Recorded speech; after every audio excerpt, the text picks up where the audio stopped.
folks, welcome back to Nonwhite Africa. This is Chris once again.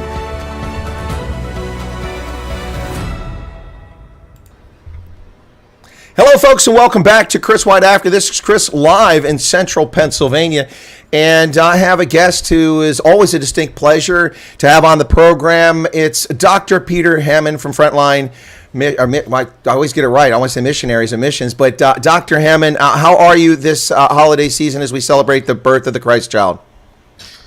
Very glad to be with you. I was just last week in KwaZulu-Natal with the good friends of KwaZulu Mission, and phenomenal experience being at a conference with thousands of people, and Sunday service 10,000 people. Wow! You know, to get 10,000 singing over 1,000 tongues sing that, you know, that's quite an experience. And we had the Zulu royal family there. We had the Swazi royal family there. Prince Mangosuthu Buthelezi was an honored guest speaker. It was a great experience. So I must say, we're getting in the Christmas spirit, and of course, to help us get in the spirit of candlelight, Eskom is doing their bit by keeping us in level 4 and level 6 power failures. So we have lots of candles, and that's also why I was rushing to get here, because power failure at my home, I had to dash over to the mission where we've got backup generators and so on that I could get online tonight. So as we know, they obviously believe in improving romance. We're having so many more candlelight dinners thanks to Ishkom, the powers of darkness. Yes, I think that the ANC is Africa's most romantic political party. Yeah, you've heard of you get the AC/DC, alternate current, direct current. Well, then you get the ANC, which is absolutely no current.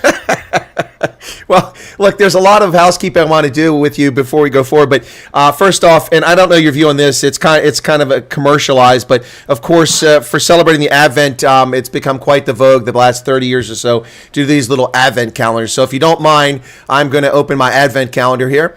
All right, so I missed yesterday because I covered all those rugby games. Today's the 18th. Now, all of these are little chocolate treats, but this one here, let's see what it is. This is a little antique car, little chocolate antique car there. It's hard to see there, but there you go. All right, that's from yesterday, and today is the 18th. Normally I do this every day, but I didn't have a broadcast on this program yesterday because of all the rugby. Okay, so 18th for today is a rocking horse. Boy, we haven't seen those since we were kids, right? Little rocking horse. All right, well, cool. Thank you for that. So Advent's calendar, I do that every year with my audience. So thank you for joining me for that. And also thank you for agreeing to come on Christmas Day. It's very kind of you, which, of course, it's a date we recognize the birth of the Christ child. And for my good fortune in life, it's where I got my nickname, of course, Chris, because I was born on the 25th of December. So it's always a special day for me. Not for gifts, but because I share it as the day we recognize with Jesus. So it's pretty cool.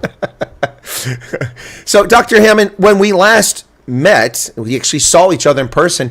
I rushed to get to Rondebosch, and very kindly, my host there took me straight there instead of giving me a ride to his house, because my flight was a little late. I was going to go to his house, which is north of Cape Town, and then drive to you at Rondebosch. And with the traffic, I never would have made it. So he kindly picked me up at the airport, dropped me off at the mission there. And I have to, first off, we haven't really been much touch since then. I've been very busy with travel, and you've been doing things, and then I was ill for a bit. So I have thanked you, but I want to thank you in person live for your hospitality, for your generous hosting of me, offering to let me to interview me. That was wonderful. The chance to speak to an audience, the dinner that we had with people in the mission. It was an amazing experience. It was one of the true highlights of my travel, and I anticipate being back in South Africa in February. And if I'm welcome, I would love to come and spend more time and not be rushed off my feet to get in there and get out and contribute. So thank you so much for that. Well, we look forward to February. Thank you. Chris, you were a blessing, challenge. Folks loved you. Look forward to seeing you again. Well, that's awesome. Thank you. It's very kind of you to say.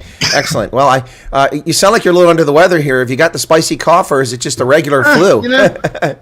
No, I think it's just the fact that we've got a bit of hay fever. You know, it's spring, summer. That's we've true. Got lots of pollen out there, and that could be part of it. I've just been walking my daughter's dog. My daughter's, in fact, going to the Northern Hemisphere for her 3 sons seeing their other grandparents for their first Northern Hemisphere Christmas. And the grandparents... First ever, or first since the scam? The first ever Northern Hemisphere Christmas. That's for my grandsons. Mm-hmm. But to be honest, I've never had a Northern Hemisphere Christmas. I've only had summer braais hot weather. My wife, who was brought up in Austria, never ever got used to summer Christmas. So she said, Christmas without snow just wasn't right to her. So as she said, that was about the only thing she really missed, and the only real sacrifice, she said, coming to Africa was giving up skiing in the Alps. But I was told every Christmas is just not right in the southern hemisphere.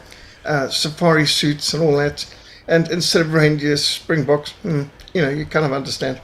So your wife is from Austria. I didn't realize that. Yes, my wife's parents were American. But she is born in Europe and brought up in Austria. And in fact, German was really first language. She still speaks to her sisters in German first language because she went to normal school there. But her father came from Tennessee and her mother came from Georgia. So they're real Confederate Southerners. And but her dad was a missionary to the persecuted churches, working behind the lines, working with people like Richard Vaughan, Brother Andrew, George Verver, all these greats. And so my wife really is very international, a missionary who could speak German with an Austrian accent. She could speak with the Schladming dialect. She could speak with the Großgemein dialect. When she spoke English, you'd think she came from England. When she spoke with an American, you'd think she's American. And when I was arrested and put in prison in Mozambique, one of the nasty journalists made a comment which is kind of amusing to us. Mrs. Hammond, who claims to be an American, but who speaks with a distinctly South African accent. I mean, typical journalist, but the fact is she is a missionary. She could just adapt, and she was very good at languages. It was fun traveling with her, and one of the fun jokes that we had was we were in Paris, and where I look at this Champs d'Elysees, Champs-Élysées, she'd say, and when she spoke some French to her host, I said, "Without the trace of an accent," which became an ongoing joke to us, that she could speak French without the trace of an accent, which I definitely cannot. I must say, I struggle with the French pronunciations. I look at the Merry Christmas, looks to me like Joyeux Noel, but I'm told that's not the way you pronounce it. No. Joyeux Noel, Joel. Ja. Hätte ich das gewusst, wir können die ganze Zeit auf Deutsch sprechen. Das ist ja sehr interessant, dass die Frau kommt aus Österreich. Das ist interessant mir. Anyway, so I know, as I told my audience, I just said that if only I'd known, we could have been speaking in German. It's interesting what you say there, because two things. The Christmas, the no snow. I can't disagree with your wife. It is an odd experience for a Northern Hemisphere, European origin person to experience Christmas without snow. It's not snowing here, and we've had just one snowfall, and that was when I was in England, so I missed it. So I'll see if we have a white Christmas here, which is a place we typically have one. But my first non-white Christmas, and no, for the race haters, that's not a racial reference. My first non-white Christmas was actually in a tent, fighting off a rat the size of a raccoon at Cement City in Kuwait in 1990. That was the first time I ever experienced Christmas. Now, I lived in Arizona and California, but I lived in places where we still had snow at Christmas time. So even though they're warmer climes, I was higher elevation. But my first one was actually just before I went into combat for the first time. It was an odd experience. And then, of course, so when I moved to Southern Africa, having lived in Tunisia after that, where we did get snow, but not in Tunis, but in the mountains. And then I moved to Southern Africa. It wasn't that big a shock to me. But as far as the speaking stuff, it's funny because the first foreign language I learned was German. And I learned it initially at when I was at Fort Gordon, where I had a spouse who was paid to teach soldiers a program called Head Start, where they teach you phrases. And she was like a grammar Nazi about pronunciation, very specific. She said, you can learn a language, but if you don't sound correct, people won't take you seriously. So I listened to her. And I was very serious about my pronunciation in German. So much so that years later, I was at Grafenwehr, a training center, out of uniform, and I went to get some goulash soup at the canteen. And the guy asked me in German, he said, so where are you from? I said, well, Maryland, Ohio. He goes, no, you're not American. I mean, where are you from in Germany? Where do you come from? I'm like, I'm not German. Yes, you are. You're from Hesse. I'm like, what? So my point was, at that time, my German was so proficient, my accent was so good. And when I tried to learn French, I did the same thing. And with Swahili, it was the same thing. So to me, if you can do it, but here's the funny thing, Dr. Hammond, the people who are the funniest, who may speak several languages, but they're always atrocious when they speak it, are the English. When the English learn a foreign language, they always sound like English people trying to speak a foreign language. So, like, you know, they would be the people that say, Joyex, Noël, je suis très heureux que vous êtes là, instead of saying, je suis très heureux que vous êtes là avec nous aujourd'hui. You know, very different, but the English are always funny.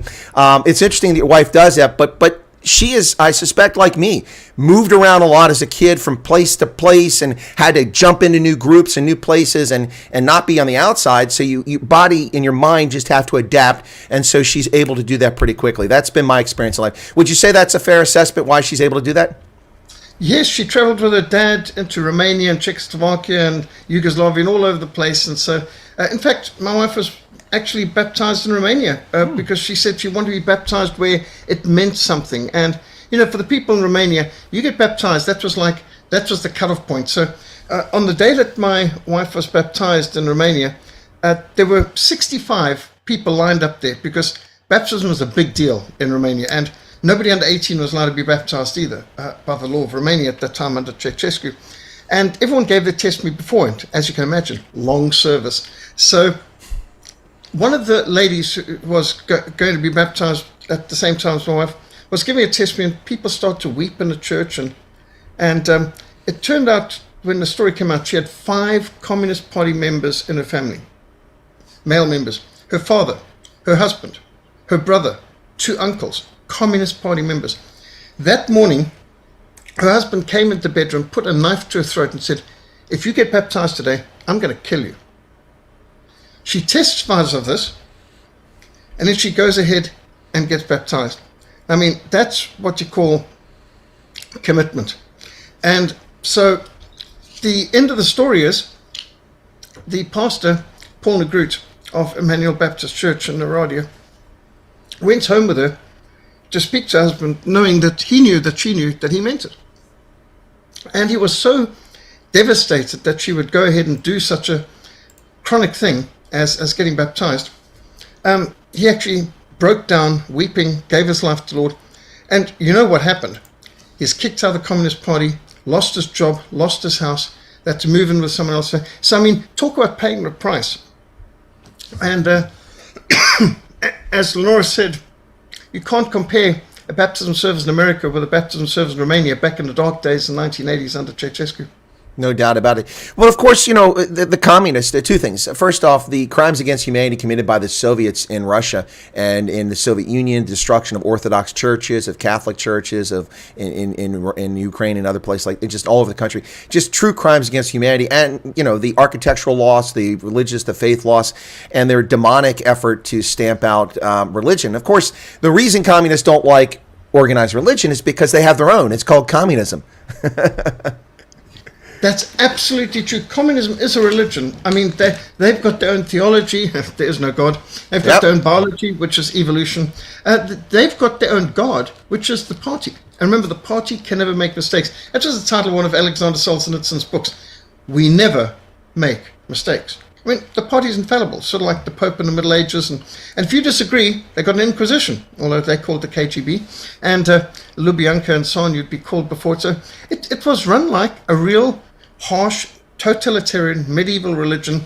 You will believe, or else. And it seems that the Great Reset is just a new form of the old communism, isn't it? It is. It's pretty crazy. And, you know, the crimes that take place under the guise of doing well for society and equality and all this other nonsense, all these buzzwords are back now, and they're popular everywhere. I tuned on the TV last night to just briefly look at the Un-American National Football League, and I saw a guy walk out on the field with a hoodie on the back, and it has equality and access and opportunity and all this stuff. It's the same buzzwords. It's all nonsense. I mean, and you get the excesses you get with people like Beria, who would drive around in his car at night in Moscow and kidnap women and girls, particularly little girls, take them back, rape them, and then have them taken out and shot in the woods so they can never speak. It's just those excesses because there's no checking. It's the same thing we see here in America now with the legacy media, with the tech companies who bow down in fealty to politicians who are no better than you and I. They're other human beings, and they're fallible and, in fact, make a lot of mistakes. And, of course, I mean, we can't go without saying that the angry, naughty children in South Africa,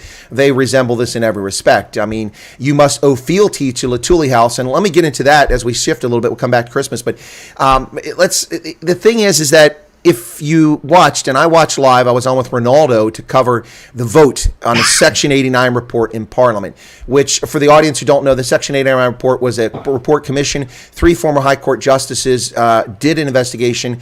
They were given limited access, and they determined that there was enough question here that it warranted further investigation and possible impeachment of the sitting president, Cyril Ramaphosa. Parliament met in a pro forma vote to have a vote which was open so that you could intimidate members of the ANC to vote and follow the party line. They voted to adopt this report and then consider investigating further. But members of the ANC, like Ronnie Lamola, the Minister of Injustice, stood up and muddied the waters by claiming that this was a vote of impeachment against the president, which it wasn't. And of the African National Congress Party, only 5 members, including markedly Nkosazana Dlamini-Zuma, who was an opponent of Ramaphosa, voted to adopt the report. The water gets all muddied here. So my point with all of that, Dr. Hammond, is that this was all about one thing that matters to communists: loyalty. You do what the master party tells you, in this case, Latuli House. And if you go against it, and the evidence is no clearer than within hours of Nkosazana Dlamini-Zuma, who's been a longtime stalwart of this corrupt party, former African Union chairperson for the commission, she was under disciplinary hearing for voting against what the party told her to do. Members of Parliament should be representing South Africans, not Latuli House, not the Democratic Alliance, not the EFF, but the people of South Africa. In South Africa, it's party over people, politics over the population. What do you think about that, Dr. Hammond?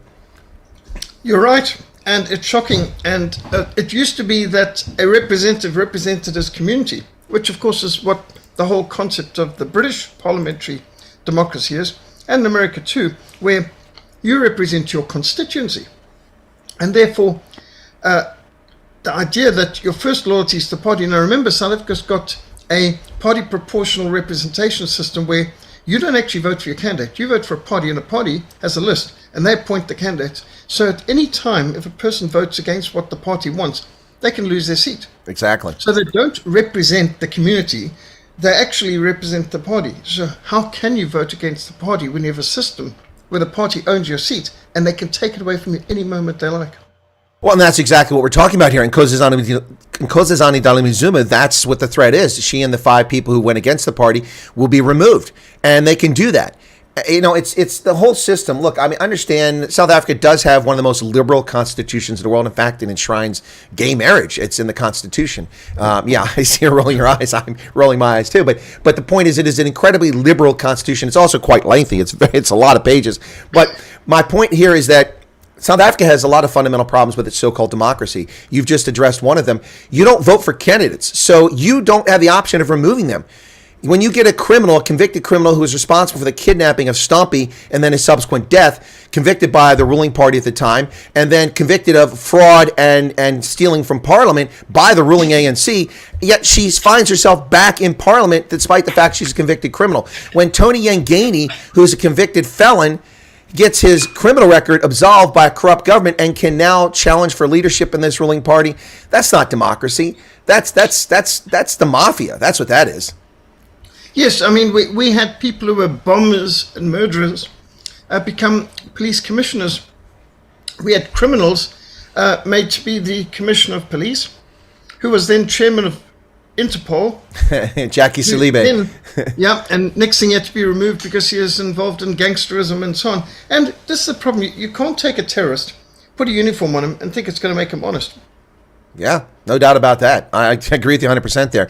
You know, and the sad part is that there were people who weren't involved in activities like that are members of the ANC who are competent, who could, but I don't think that party has any interest in governing the country legitimately. They have been, since at least 2005, a party of pillage, a party of taking, a party of self-enrichment, blue light escorts, fawning media, and large houses in Cape Town and Pretoria. That's what they're all about. They're not about governing, and it's obvious. They don't care what damage to do to the country. So, for instance, very quickly, the Africa Growth and Opportunity Act, which is from the Clinton era, it was expanded by Bush and reinforced by Obama and then Trump, and now under the Manchurian cadaver, the demented walking wonder Joe Biden, it's still there.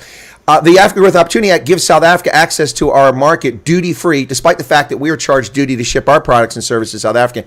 However, South Africa's already violated it twice and shouldn't be in it. Number one, they even started talking about expropriation without compensation. Property rights and recognition of property rights are contingency for being in the African Growth Opportunity Act. So the mere discussion that should have disqualified South Africa from this 4 years ago, but it hasn't happened. Number two, now they've allowed a Russian ship from a defense industry, which is sanctioned by the U.S., to dock in Simonstown and unload cargo there, and they haven't answered for it. They did it in the dead of night, but citizens, journalists caught this, and we still don't know what the answer is. So South Africa is getting away with murder, literally. I mean, well, not murder, but they're getting away with all kinds of stuff that they shouldn't be getting away with. They do murder as well. Well, there's that too.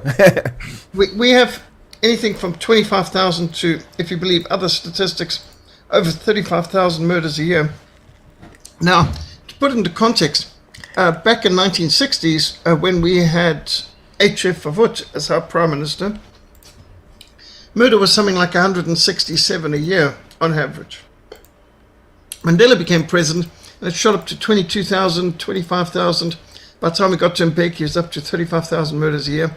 And now it's interesting because, excuse me, in our Constitution, we have the right to life. But they've interpreted the right to life to mean you may not put a murderer to death. So a duly convicted murderer can't be put to death by a judge, jury, anything, no matter what the situation. Not even a constitutional court can commit anyone to death. But murderers are killing 35,000 people a year, and abortionists are killing another 88,000 a year. So the right to life doesn't apply to babies, doesn't apply to citizens. The right to life actually only applies to murderers. No, it is bizarre. And what's even more bizarre is the unequal treatment of them, because you see the people who cornered Amy Beale in the early 1990s and bludgeoned her to death because she was blonde and had blue eyes, despite the fact that she'd been doing yeoman's work for colored women in the Cape Flats, trying to help them. She was definitely on the side of people of color. She was murdered by vicious murderers who just a rabid mob. They were convicted, sentenced to prison, but the Truth and Reconciliation Commission released them from prison, and they served virtually no time. None of them served more than 5 years. Yet Yanis Wallace, who committed a political assassination of his own in murdering Chris Hani, remained in prison for 3 decades, and the ANC is angry that he was released. But they're not angry about the people who politically murdered Amy Beale.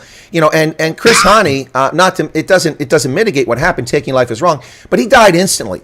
Amy Beale died in agony and pleaded for her life, and they laughed at her death, and they were given compassion. This is a corrupt system that is just unjust. Yes, so you can also compare that with the murderers of the 11 people in St. James, the St. James Massacre perpetrators, 1993, 25 July 1993. They were all caught, convicted, put in prison, and released by Tutu's Truth and Reconciliation Commission, released very quickly, and on the basis that it was politically motivated. Well, on that basis, if you can shoot civilians in a terrorist war and it be called politically motivated and you get released on that basis, then Yanis Wallace, the Polish citizen who shot the head of Umkhonto we Sizwe and the chairman of the Southern Communist Party, Chris Hani, during a time of war, and he wasn't a civilian and he wasn't a bystander. He was in fact a very key player who actually determined things such as terrorist attacks and bombings and so on, and assassinations and executions, tortures. So he was definitely fair game, you would have thought, in a firefight if you've got a war going on. It's like, look, at the end of a Grand Prix race, you can't give just one person a speeding ticket because they were all speeding tickets. At the end of a war, you either give everyone amnesty or you give no one amnesty, but you can't pick and choose. And if terrorists who murdered churchgoers at St. James and thugs who murdered Amy Beale can be released, then why not Yanis Wallace, who, by the way, I might say, the people in Poland regard him as an absolute hero. They do. I've ministered in Poland on a number of occasions, and the Polish people regard shooting a communist who was planning to turn South Africa into a communist country, a man who's responsible for terrorism and so on, he's a national hero. They want to welcome him back to Poland. Interesting, different perspective, how one man's terrorist is another man's freedom fighter and so on. But in Poland, they would like to see him back as a free man. Absolutely. In fact, there's been a lot of coverage of his release and then the attempted murder of him, which was done by a guy who murdered a member of the two members of the South African Defense Force while he was in the South African Defense Force. That's a guy who did. He had nothing to lose. I'm sure he was probably paid to murder Jonas Valnes. And if we ever had a genuine investigation and there were actually witnesses find out, I bet you that goes pretty high. But we can't speculate. That's random speculation. But with the situation here, it's beyond ridiculous. I mean, look, if you take a life. If you don't have a death penalty, you should never see the light of day again. You should be in prison. That's my view. So the murders of Amy Beale, and although it was a political killing during a time of war, I mean, I wouldn't have had an issue if Jonas Valnes stayed in prison the rest of his life. But the people who killed Amy Beale, there was a lot of, they should have been in prison too. There was a lot of, after the Truth and Reconciliation was over, a lot of, especially black South Africans, complaining that it was a whitewash, it was unfair. But I don't think they're very objective. They said that, Afrikaners never came forward and admitted their role. Well, I don't really blame a lot of people who might have been involved in something that was considered inappropriate during the apartheid era in the police and other security forces because they weren't treated fairly. Right? If you look at the who was absolved of their crimes, who didn't go to jail, who admitted their role in crimes, overwhelmingly Umkhonto we Sizwe members and Pan-African Congress members were given a free pass, whereas any white South African involved in the police was condemned to jail and prosecuted and put away, for the most part. I mean, that's not a complete story, but I don't blame people for not coming forward when it's clear it's just an effort to put you away while letting other people get off the hook. Well, it was also more than that. It was the show trials of Stalin mixed with the show trials of Mao Zedong, of the Cultural Revolution, where the goal was to use it as political propaganda to intimidate people and to humiliate the previous leaders. And so the way how in China they bring the school teachers and the Confucian priests and others to the town square and they'd humiliate them. And that still wasn't enough. Once they'd humiliate them, then they still execute them. So no reconciliation over there. Mind you, there was no truth either. But it was the Commissar's justice. And it looked like what you were getting in South Africa was a Commissar's attempt at show trials. And then they got outraged when people wanted to come out with, yes, we were tortured in Umkhonto we Sizwe bases in Angola. And Quattro and so on. And it's like, no, we're not interested in that. And that didn't take part in South Africa. Well, it was done by the ANC. Interestingly, I just had a meal with an Umkhonto we Sizwe chap who's now general in the South African Defence Force, and while I was up in KwaZulu, and he said he spent his whole time, now he trained in Russia, he trained in East Germany, and he was deployed to Angola. He said, I never fought any of you, speaking about South Africans. He said, I spent my whole time, and he's in Umkhonto we Sizwe something like 9 years, fighting UNITA in Angola. I said, what does that have to do with liberating South Africa? And he said, well, he never got an answer to that either. So, isn't that interesting that they tell you, join our force and we're going to fight for this and that. And next thing you know, they're fighting a freedom fighter movement in Angola who's trying to free the country from Cubans. What's that got to do with anything? And it's bizarre. And a lot of his people died in the field.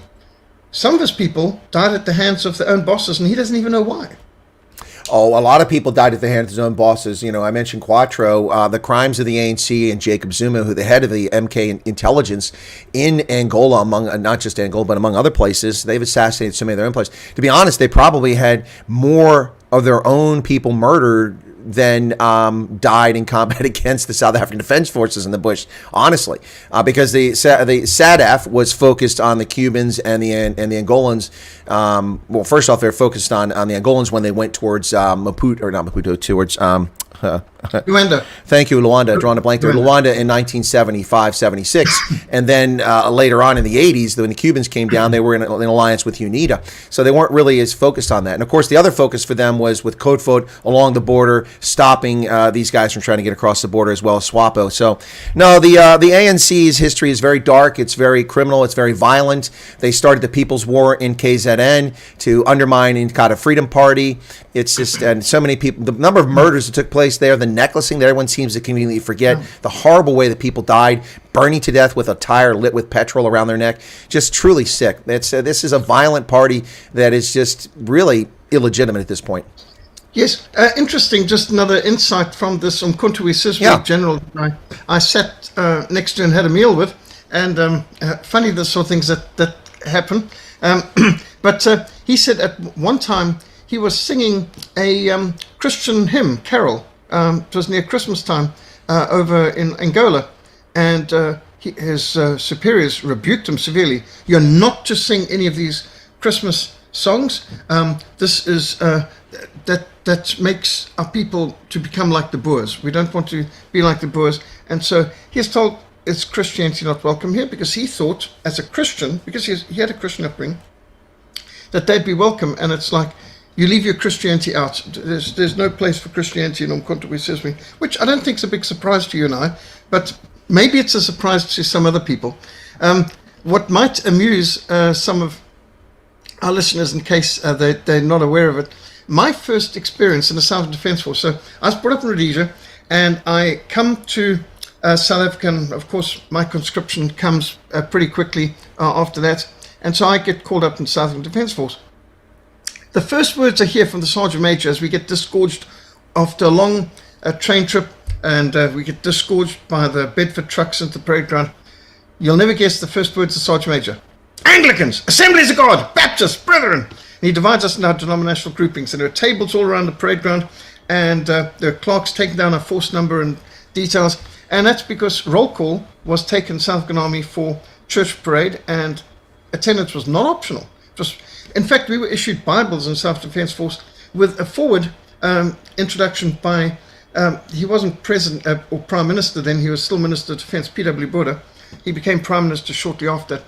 And this is the most important weapon you'll be issued with, to be with you at all times. In fact, it was part of our inspection. Quiet times in the morning, 15 minutes at night, 5 minutes in the morning, absolutely required. Chaplain's periods midweek, church services Sunday, and every morning prayer parade. I mean, that was the Southern Defence Force. Well, after we all assigned our different denominations, I don't know, 70 different categories were given.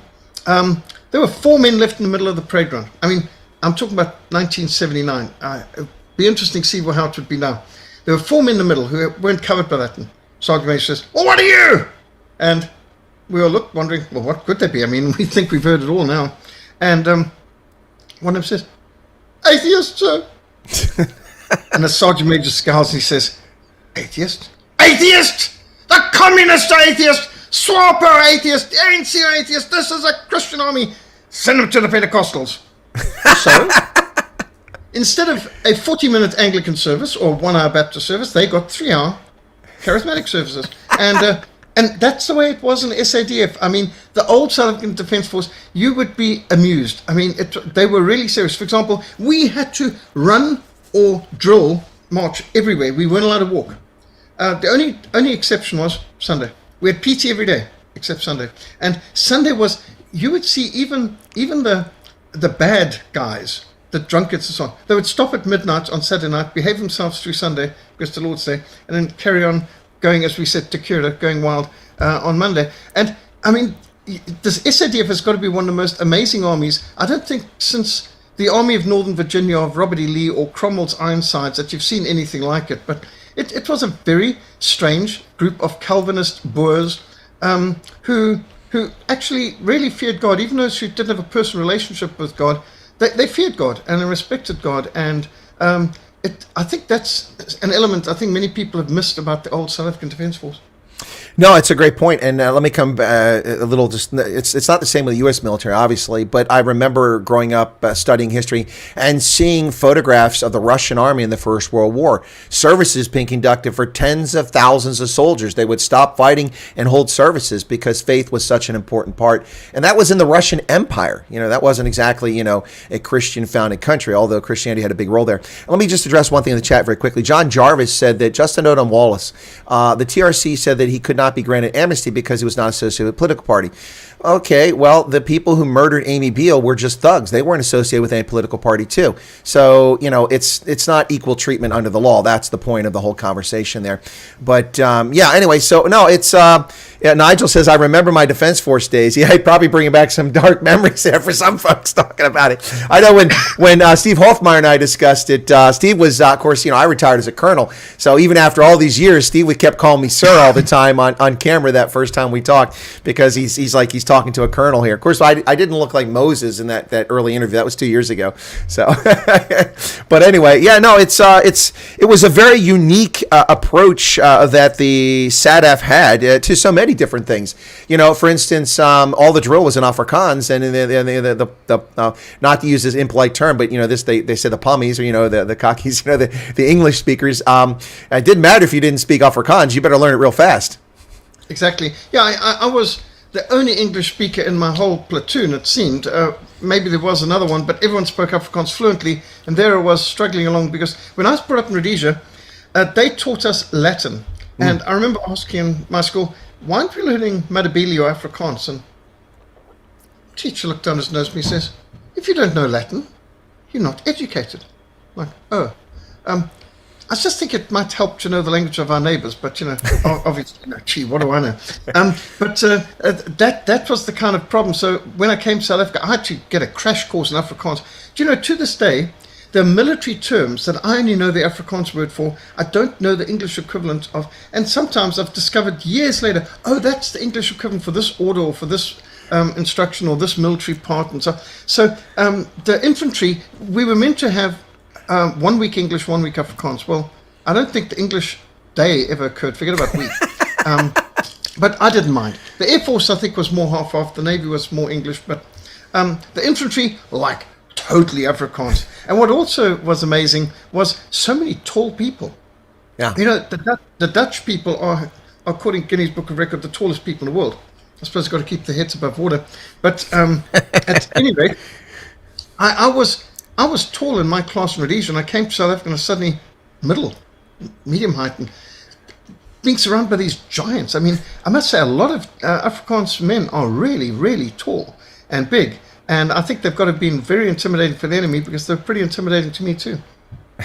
Yeah, no doubt about it. Look, I'm 6'2", which is far taller than the average person, and it's tall. And of course, that's the European heritage. It plays a role in that, plus the Northern European genes, which of course Afrikaners share some of those same traits. But standing next to Victor Matfield in Pretoria, I felt like a dwarf. That guy is tall. He is tall. Yeah, Chris Schillenberg, I can think quite a few. But you mentioned the Russians just now with the prayers. I found out something very interesting a while ago. The Christmas Truce of the First World War in 1914. We know that it was spontaneous in the Western Front. Yeah. Throughout the Western Front, about 100,000 troops, German and British, not even counting the French, participated in the Christmas Truce. It was spontaneous from the ground up, despite orders from the commanders against it. But in the Eastern Front it was different. Do you know, in the Eastern Front, the commanders, Russian, Austrian, and German, yep, ordered no hostile actions over the Christmas season, only fire if fired upon. Do not initiate any hostile season. And that wasn't just for the 24th and 25th. It was from the 24th of December till the 6th of January inclusive, to respect the Orthodox calendar, because they celebrate Christmas up till the 6th of January in Russia. So across the whole of the Eastern Front, with the exception of Serbia. Sadly, Serbia was the exception. Serbia did not observe it, and so the Austrians had to fight throughout against the Serbs. But on the Russian front, the Germans, Austrians, the Russians came out. They celebrate Christmas for 2 weeks, full ceasefire, but that came from the top down. Now, we've heard very little about that until very recently, whereas the Western Front one was spontaneous. The Eastern Front one came from the top down. Now, that's pretty intriguing to see the influence of Christianity, that in honor of the Prince of Peace, the guns were silent.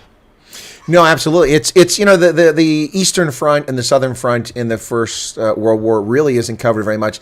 I mean, the Levant, the only reason that's ever covered because of Lawrence Arabia, but so much action took place against the Ottomans in that region. And then not just that, but I was a historian. I do a lot of research on the First World War, and there's been some really good research and books published of late, one particular on the conflict in Bulgaria, and the Germans and Romanians and what was going on with the Bulgarians and pretty amazing stuff there, and the Russians getting involved, the Serbian front. And of course, I used to live in Italy and very close to the Dolomite front, and so I would travel up to Asiago and places like that frequently, visit the Allied cemeteries up there and the battlefields. It's really the scale. If there had not been a Western Front war, the scale of what happened in the East and the Southern fronts in Europe was just astronomically large, and it's largely forgotten forgotten by history. In fact, the other day I was talking to Ernst von Sale, the Conscious Caracal, and he had just come back from Geneva. And part of their trip is they went to South Tyrol because there's a South Tyrolean friendship organization with Afrikaners, and AfriForum is trying to facilitate the relationship. So they went to meet with the former provincial leaders and others there. And we were talking about, and a lot of my audience was surprised to find out that that was part of Austria until the end of the First World War. It was handed over to the Italians. I know that history very well because I spent most of my weekends when I lived in Italy in Bozen, the German-speaking portion. I travel up there. But it's the whole history. It's those, I know it's a trite phrase, but those who don't know history are doomed to repeat it. It really is true. Everything we think is new isn't. Maybe just the tools are different. But the nature of Homo sapiens, of human beings, is very clear. And unfortunately for many of them, there's an evil nature to that, and they need to be held in check by morality and by communities because governments fail to do it far too often. That's a fact. Also interesting on the Italian front between Italy and Austria is where Porsche first introduced four-wheel drive vehicles for the war, in the First World War, and where Irwin Rommel started to earn his reputation at scaling heights and doing some phenomenal things as part of the mountaineering force. Interesting that he fought the Italians in the First World War and fought for the Italians in the Second. Yeah. It's kind of intriguing. My father was in the North African desert. In fact, he was a bombardier in the Royal Artillery for all 6 years of the Second World War, and most of the time in North Africa and in Italy with the 8th Army under Montgomery. But my father had a very strong respect for Irwin Rommel, and interesting, he had an Irwin Rommel book on a shelf. My dad commented that Montgomery had a framed picture of Irwin Rommel on his side table in his tent. Now, it's the sort of thing you don't forget because it's such a bizarre comment. And in 2014, I was invited to Britain to speak at a conference, and it was the centenary of the First World War, so 1914. And while I was there, I paid a visit to the Imperial War Museum. And the Imperial War Museum had the whole ground floor dedicated to the First World War. They even had a whole section to the Christmas Truce, which was intriguing considering Britain denied it even happened for generations. But now they had pictures and everything else about it. And I mean, now you can talk about it, even though you could have gotten the version of deplatform back then if you did. Well, intriguing that on the second floor they had an 8th Army exhibit. And the Imperial War Museum exhibits change over the years repeatedly. And lo and behold, there was a recreation of Field Marshal Montgomery's tent, and there on the bedside table, believe it or not, there's this framed picture of Irwin Rommel. I thought, how strange. When I was a kid, my dad mentioned I often wonder, how do you even know what's in the general's tent? But there it was in the Imperial War Museum. Picture of Irwin Rommel. And then we learned also that General George Patton had the books by Irwin Rommel on tank attacks and infantry attacks by his bedside table, and it was bedside reading for him. So Irwin Rommel was the gold standard for Montgomery and Patton. I thought that was intriguing. And my dad told me something I've never read in any books at all. And that is that in North Africa, 1941, 1942, there were Christmas truces with Africa Corps. Of course, no, we sang Christmas carols for one another. We walked across, we swapped ration packs, showed pictures of our families. Germans had the best chocolates. They liked our pies. Their wine was better. And there was this general, swapping around what they had.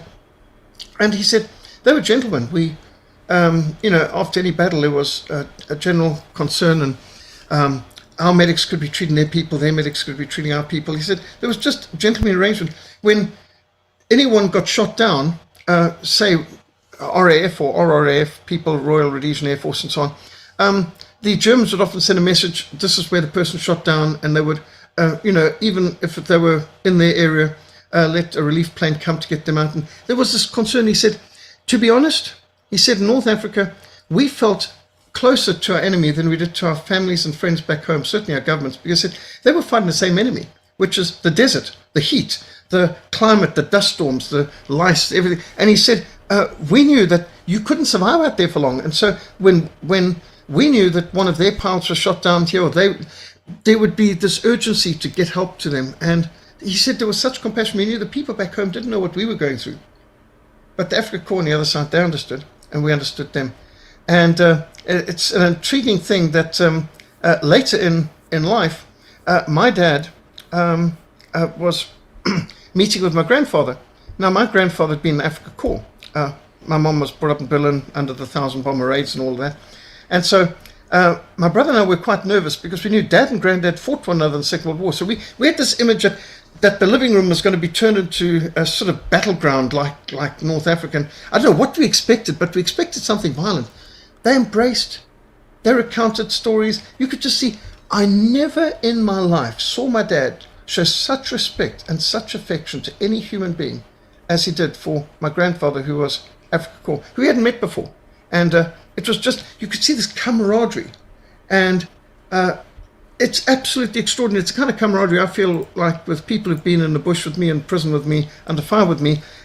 But in my case, I can't think of any enemies that I feel that kind of camaraderie with. But my dad and my grandfather, Africa Corps, 8th Army, just extraordinary. And have you ever heard about that in North Africa they had Christmas truces? No, that one I didn't know. I knew the Eastern Front, and we didn't talk about that last year. We did talk about the Western Front truces. We didn't talk about the Eastern Front. But I was unaware that it happened with the Africa Corps. That is certainly something that's never talked about. But what you're talking about there, that camaraderie, it is interesting because those who survive conflicts tend to, as they move on, recognize the similarities that their foes had and that they went through the same sort of thing. And there's kind of an odd bond that's formed there. We've seen it very much since the late 1990s in Vietnam, with a lot of American soldiers returning to Vietnam and North Vietnamese, meeting them and having, a personal reconciliation, that sort of thing. It is interesting, and it's interesting to hear that your father and the grandfather there, that's quite a story. But I mean, it's not shocking, and you've kind of alluded to it. People who suffer or deal with similar difficult circumstances, kind of a crucible in which your character is formed and your life experiences come off of that, like you said, having been imprisoned and also on the front line of the bush, bringing the word of God to people. It does form a bond, even for people who look different, who speak different languages, who come from different backgrounds. There is a more common thing. And I got to share with you, Dr. Hammond, when I would train Africans all over Africa and talk about, a professional military that's responsible to legitimate civil authority, obeying the law and protecting people, property, and rights. That's what a military does, and national defense, your borders. When I would talk to them, I would go, let me just an example, in Botswana, I'd sit down with the BDF and I'd say, listen, we share more in common in this room, you and I, than we share with our own families, because we're professional soldiers. We have respect. We obey the law, we uphold the law, and we defend the rights and freedoms of our family. We have much more in common, and we will find much more common ground than oftentimes with our own family members, oftentimes even immediate family members. So, for instance, in the BDF, when women were introduced, there were some members of BDF who, of course, they all come from a patriarchal society. And so we had a sergeant major walk into a lieutenant's office and tell her to fetch him coffee. Well, stop. She's an officer. The fact that she has different genitalia is not germane in a professional force. We share that common value. Now, most of the force shared the value that I had. So if you go home and you have a patriarchal society at home, that's your home culture. But you have a professional military culture here. You have more in common. You do and act the same way that I do in uniform each and every day. And guess what? We're in uniform 8 hours a day, minimum 5 days a week, oftentimes on deployment for months on end away from our family. So I get where you're coming from, and I think that kind of relates exactly what your point you're making from my perspective. What do you think? Yeah, definitely. And have you ever read the book Higher Call?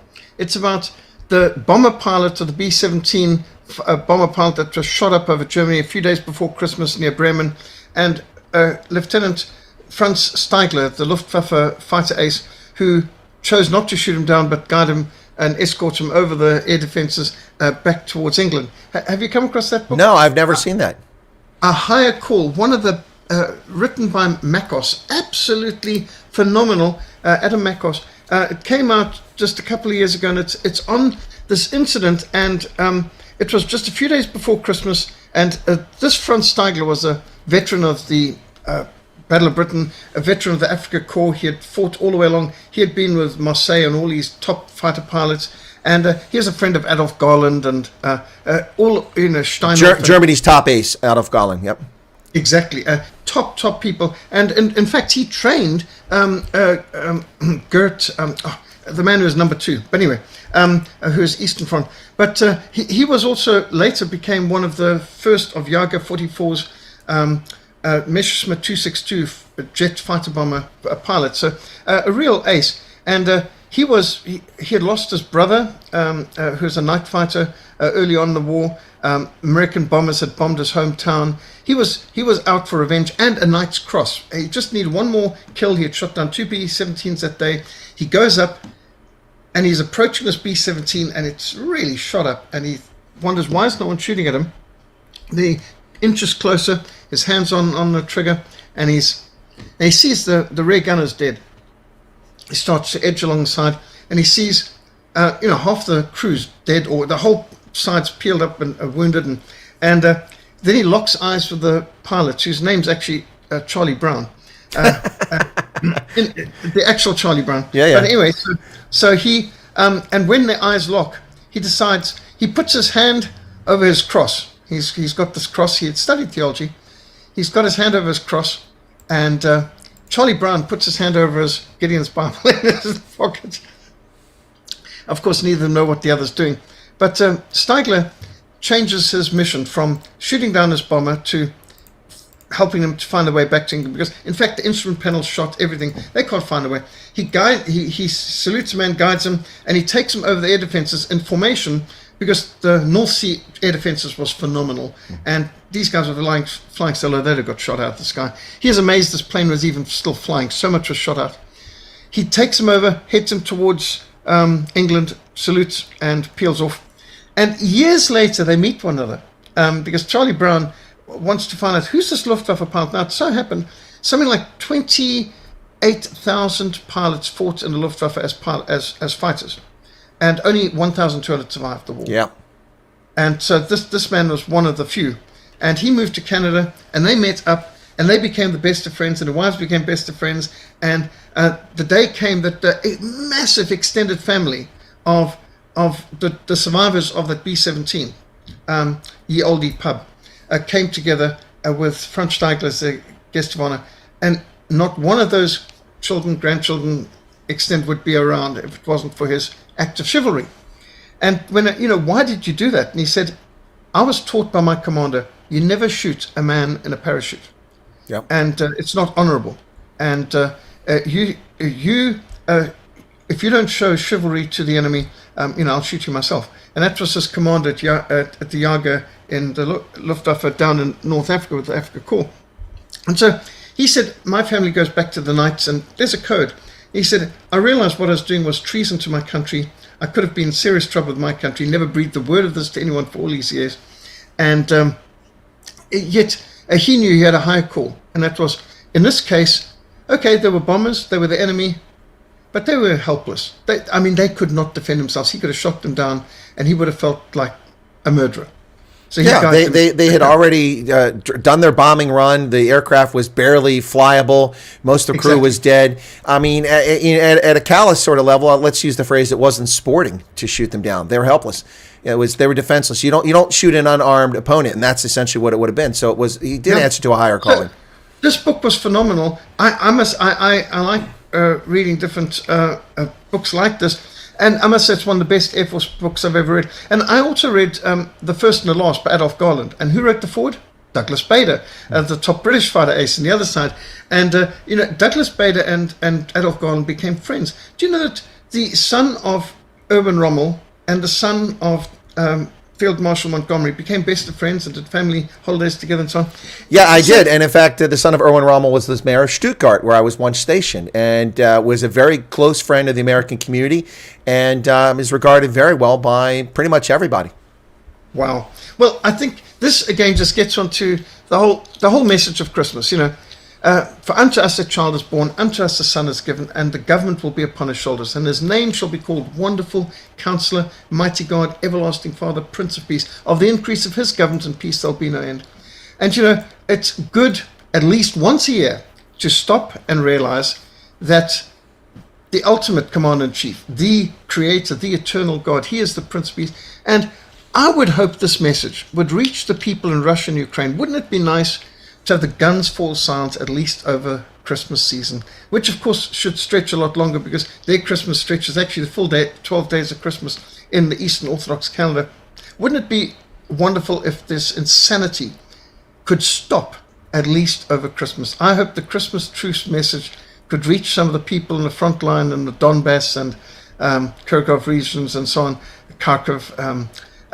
It's a horrible thing to be at war, but it's a wonderful thing when you suddenly find peace can invade because there's a higher power and there's a higher call, and you can even be gracious to your enemy, and who knows where that can lead in the future. Well, those are great words, and I agree with you 100%, but I don't have bright thoughts or hopes that will be the case. The guns will fall silent. Joe Biden's proxy war to distract from his crimes against liberty and against America and against the world are really bearing fruit. We now have a conflict that could have been avoided entirely had Joe Biden not ignored what was happening. 6 weeks after he became president in 2021, 70,000 Russian troops were moved up to the border on Ukraine on two different fronts, three actually when you include the Crimea. And Joe Biden's response was silence. He said nothing until December of last year when his popularity fell to 28% in polls, and suddenly Russia was a threat. By then it was too late. The lines had been drawn, and it was likely we're going to see a conflict. And now the United States is given a undemocratic, totalitarian, fascist state with one-party rule which bans the use and speech of Russian in Ukraine. $113 billion thus far. Meanwhile, we're giving all of Africa, $20 billion or something like that. This is really sad. This war is something that serves the needs of political elites who want to distract from their scam related to a spicy cough, related to their theft of liberty, and related to their uncontrolled spending, which in my view is intended to bankrupt our country, reset the global financial system under cryptocurrency or something like that, so they can control every transaction. When you go to the petrol pump, if you speak out against government, suddenly your social credit score and your credit card won't work because you've said too much, or you can't buy meat because you've had your quota this month. That sounds like conspiracy theory, but it's not. Look at what's happening around the world. It's crazy stuff. This conflict meets the needs and desires of global political elites at the expense of Ukrainians, Russians, and everyone else located in that area. It's really sad. It is, and I noticed Elon Musk is making the term conspiracy theory somewhat outdated and redundant and obsolete because from the Twitter files he's releasing, it seems that government's been withholding from us tens of thousands of pages of documents about the Kennedy assassination. Apparently the term conspiracy theory only started after the Warren Commission whitewashed the whole Lee Harvey Oswald. And now it turns out Lee Harvey Oswald was an asset of the CIA and all sorts of things. And, it gets awfully suspicious. This is even with all these redacted. In some pages, there's only one line readable and the rest of it's obscured. And they're still withholding tens of thousands of pages, still after all of this that's been dumped. But already we can see they've lied to us about a hang of a lot. And so the original conspiracy theory was that some another, maybe Lee Harvey Oswald wasn't the lone gunman with no connections and that there's no conspiracy. And so after the Warren Commission, the term conspiracy theory was invented to basically discredit people who were not accepting the official party line that, no, Lee Harvey Oswald acted on his own. I suppose Ruby, who shot Lee Harvey Oswald, was also some lone gunman not acting under any guidance for anyone else. So American presidents can be killed with no conspiracy at all and nobody involved, and all the cover-up, also nobody involved. And apparently the FBI files being unleashed, and now the Twitter files about showing the FBI was actually engaging Twitter in how to censor people who are even making jokes. I mean, even jokes were being identified, you need to deplatform this person. It makes one wonder, was Twitter working for the FBI, or was the FBI working for Twitter? Well, yeah. It's a good question. But I mean, look, some of this we've known for a long time, and because of the legacy fake stream media, because of tech hammerlock on free speech, because of government parroting and repeating lies all the time, people just don't pay attention. We knew that the Obama administration misused federal investigative authorities and the power of the government to target the Tea Party organizations to prevent them from having tax-exempt status. We've got the evidence of Lois Lerner committing federal crimes, no charge against her. We've got the evidence of the Obama administration going after New York Times reporters. Not exactly a publication unfriendly to leftists and Democrats, but they went after James, what's his last name there, and the Washington Post reporter. They tried to destroy them. They planted false stories about them when they simply reported factual information. All of this conduct was impeachable. All of this conduct was imprisonable, and nothing has ever come of it. We've seen this over and over again, and the public seems nonplussed. For instance, now, this whole reveal in the Twitter files, none of it's a surprise to me. Earlier this year, before she left, Jen Circleback Psaki said, yes, we meet with Twitter, and we are disappointed that they are not, censoring these accounts. And they even name people by name. They actually admit it. Now, of course, Karine Jean-Pierre has come out and said, oh, we've never done that. She's just a propagandist. They're just propagandists. This is ironic. Richard Nixon resigned over a bungled burglary in the Democratic National Headquarters at the Watergate Hotel. That's just comical at this stage. The violation of this document, the U.S. Constitution, by collusion and control and threat and intimidation and carrot and stick of tech companies and the media is unbelievable. We look at stuff like, donations to political candidates. 99.7% of donations by Twitter employees to political candidates and political organizations in the 2022 election cycle were to Democrats. $166,000 of Democratic candidates and Democratic political action committees, and $500 by a single donor to a Republican. And they're going to tell us they're balanced and they're fair. Give us a break. This conspiracy, it is a conspiracy. It's a conspiracy. This conspiracy to defraud Americans of their right to free speech, which the government cannot abridge by threatening platforms and keeping people silent, or specifically naming it, are violations of the Constitution. These are impeachable offenses. These are crimes of the highest order. And the fact that the MSNBC, CBS, and all these couldn't even be bothered to cover it after day of revelation shows you how deep the rot is. Now, here's the irony, and I'll finish this rant in just a second there, Dr. Hammond. Here's the irony. Give you a chance to cough a little more. Here's the irony. The European Union, within 4 hours of Elon Musk wrongly, I think, censoring leftist journalists who were doxing him. They weren't really doxing him, that's what he said. But he censored them on Twitter, blocked their accounts, which I think was wrong if he thinks in free speech. They weren't doing anything harmful. But he blocked them. Within 4 hours, the European Union started threatening Twitter. How is this you attack journalists and you block people for free speech? And all the media suddenly, after 2 weeks of ignoring the Twitter files, the New York Times, the Washington Post, the Chicago Sun Tribune, the Atlanta Constitution Journal, the LA Times, they suddenly, vociferously, angrily, journalists, CNN, have been censored. Where were you clowns when my voice was silenced by YouTube and by Twitter? When I never violated their policies and they lied about me because my speech didn't conform to the narrative that clearly it seems to be they were getting directed from corrupt federal officials. And with that, I'll take a breath and let you get back in there. Which is so true. And by the way, just to remind people that the Churchill of our age, old Vladimir Zelensky, has just banned one of the biggest denominations in Ukraine, the Ukrainian Orthodox Church. Not the Russian Orthodox Church. Really? Orthodox Church. He's banned him, and he's mobilizing soldiers to actually close down and arrest people because they're Orthodox, Ukrainian Orthodox, mind you, not even Russian Orthodox.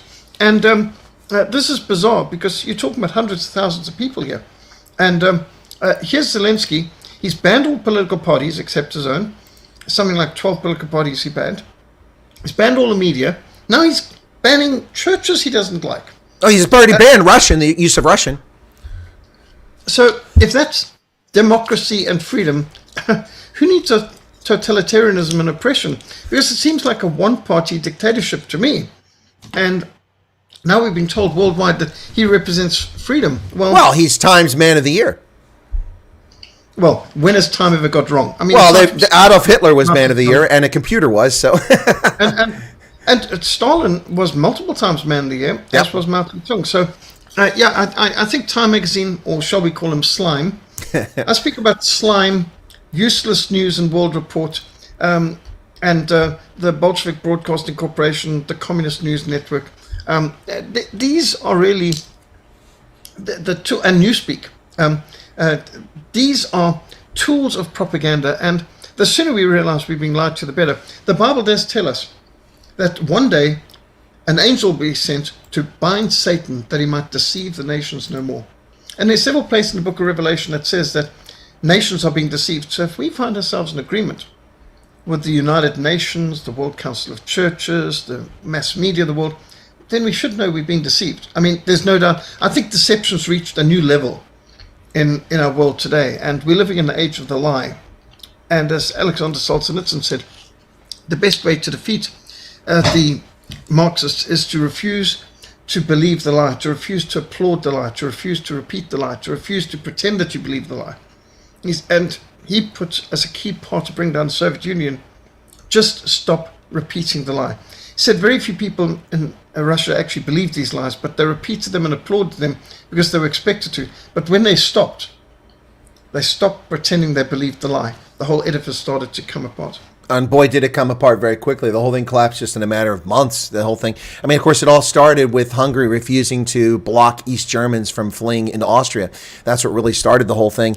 And within just a matter of months, the whole edifice came pouring down. Of course, the proximate cause was Gorbachev's ascension and his effort to put perestroika and glasnost out there. That really got the ball rolling. But you're right. It can happen so fast. I mean, look at how quick societies collapse. And I think that should be a cautionary tale to the leftists who are demonically running this world right now. The Jacinda Ardherns, the Dan Andrews, the Joe Bidens, the Sunni Rishak, a fake conservative for the Conservative Party, the Tories in the UK, the SPD running Germany, all of these frauds, it can all come down very fast. It doesn't take much.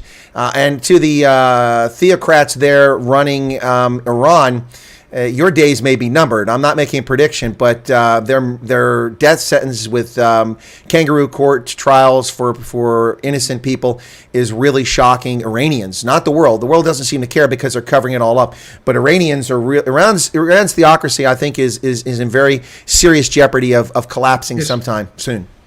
Now, as we brought up about what brought down the Berlin Wall, I think it's important to point out that Gorbachev cannot get the credit because I wasn't giving him credit. I was just saying it was the time frame. Yeah. But the context is that Ronald Reagan had a clear plan to bring down the Soviet Union, and he did it in multiple ways, including helping the freedom fighters, the anti-communist resistance fighters everywhere from Angola to Afghanistan to Nicaragua. And he did it by an arms race that he knew the Soviets could not match. And by bankrupting the Soviet Union, the key part of his strategy to bankrupting the Soviet Union was convincing OPEC to glut the market with oil and bring the price of oil way down, because the Soviet Union is an energy exporter, and a major amount of Russia's income comes from the sale of oil. And so by glutting the market with an oversupply, they brought the price down, and it bankrupted the Soviet Union at the very time that they were engaged in an unwinnable arms race. And so that was key. Now, compare this to Biden's brilliant strategy, where he goes over to convince the Saudis to increase the price of oil, increase the supply of oil, and they decide to decrease the production of oil by 2 billion barrels a day. 2 million a day. Yeah. Less. Yep. Less. Now, I mean, that just boggles the mind. I can't even imagine that much. But that seems to be the opposite of what Biden was asking for. And right now it seems that they're spitting in America's face and laughing at Biden and so on. But Russia is getting richer because as the price of oil goes up, of course, the income of Russia goes up. And the ruble has strengthened since sanctions were begun. So what Biden is doing is the very opposite of what Ronald Reagan did during the Cold War in the 1980s. Reagan brought the price of oil down to bring down the Russian economy, whereas Biden actually is bolstering the Soviet Union's economy, I should say Russia's economy, dramatically, by driving the prices up while making the supply low. So isn't it intriguing? If they had planned it to strengthen Russia and to weaken the West, they couldn't have done better. So either they're absolutely incompetent idiots or they've got another agenda. Yeah, no, well, it is an other agenda. It's not. They're not that stupid. I mean, Biden has been for over 50 years sucking off the teat of the taxpayer in the Senate as vice president, House president. He may be a doddering old fool, but he does know how the system works, and he knows what's going on here. Listen, you mentioned something that many people miss, and I'm glad you brought it up here. People always talk about Reagan outspending, burying them in defense spending. Some people forget that we supported the Contras in Nicaragua and the Mujahideen in Afghanistan. Some forget that, and also UNITA. We did that as well, clandestinely. People forget that, but you haven't forgot it. But there's one more piece you mentioned here, which is, if people remember those two parts, they forget the third part here. In 1985, the dollar soared to heights it had never reached before, ultra high. And why did it happen? Because the price of oil collapsed to $9 a barrel for West Texas light crude in 1985. The dollar hit 3 Mark 47 against the Deutschmark. It went up to almost parity with the pound at 103 to the pound, $1.03 to the pound, against the Swiss franc, against the French franc, against the Italian lira. It collapsed. They had to devalue it in 1985 because it was 2,900 lira to the dollar. They devalued it. It was suddenly 1,800 lira. I know, because I profited immensely. I was traveling in Italy. I made out like a bandit because everything was dirt cheap.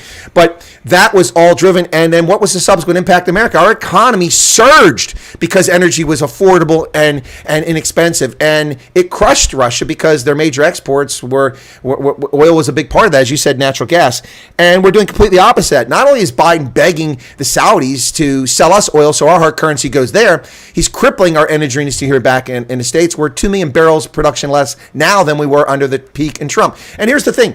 During Obama's reign, and I'll use the term reign, we dropped to 4.9 million barrels per day of production in the U.S., which a country that up until the 70s had been the world's largest producer for over a century, and then we fell back. But we dropped to 4.9 million from about 8.5 million, 9 million under Obama. And no one talks about his attacks in the oil industry, but they were there. Under Obama, late in his administration, because of pressure, they started allowing some leases on federal land in the Gulf of Mexico. After the BP Horizon blowout, they finally got back to doing that. And we started surging because of tight shale oil in North Dakota and the Rockies. And because of fracking, we became the world's largest energy producer. That started under Obama. He doesn't get credit for it, but it started then. And then Trump facilitated that by removing all kinds of executive orders that were unlawful, and federal regulations just took them out. And we produced over 12, nearly 14 million barrels per day of oil and became the world's largest energy producer and the largest oil producer, outproducing Saudi Arabia. And now gasoline is still 50% higher than when Biden took office. This is intentional. This is meant to cripple the middle class and the working class around the world, so they turn to the government and go, help us. Only you can save us. That's what this is about. They're attacking farmers. They're shutting down farming. So there's food shortages. They disrupt the supply chain by blocking ports and it's all part of an intentional effort to allow them to control our liberty and turn us all into serfs. That's what it's about. Yes. So I see what the global agenda, the one world order, the one world disorder group are doing in the Great Reset is they're waging a war against farmers. Yep. A war against farms, a war against food. A war against money. Against money? Yep. A war against fuel, a war against finance. I'm keeping all F's here. Yeah, okay. And a war against faith. And you can also see the war against families. And so that was brilliant. All those F's. I'm going to have to steal that. No. So it's farmers, farms, food, finance, fuel, faith, and families. And this is the war that they're busy with. And it ties in also with, in the book of Revelation, chapter 13, we read about the goal of the beast is a one world government with a one world economic system and a one world religion. And so one world government, one world religion, a one world economic system where everyone needs a mark or you won't be able to buy or sell. Or we could have travel. It rings a few Pavlovian bells out there somewhere. It should. It absolutely should.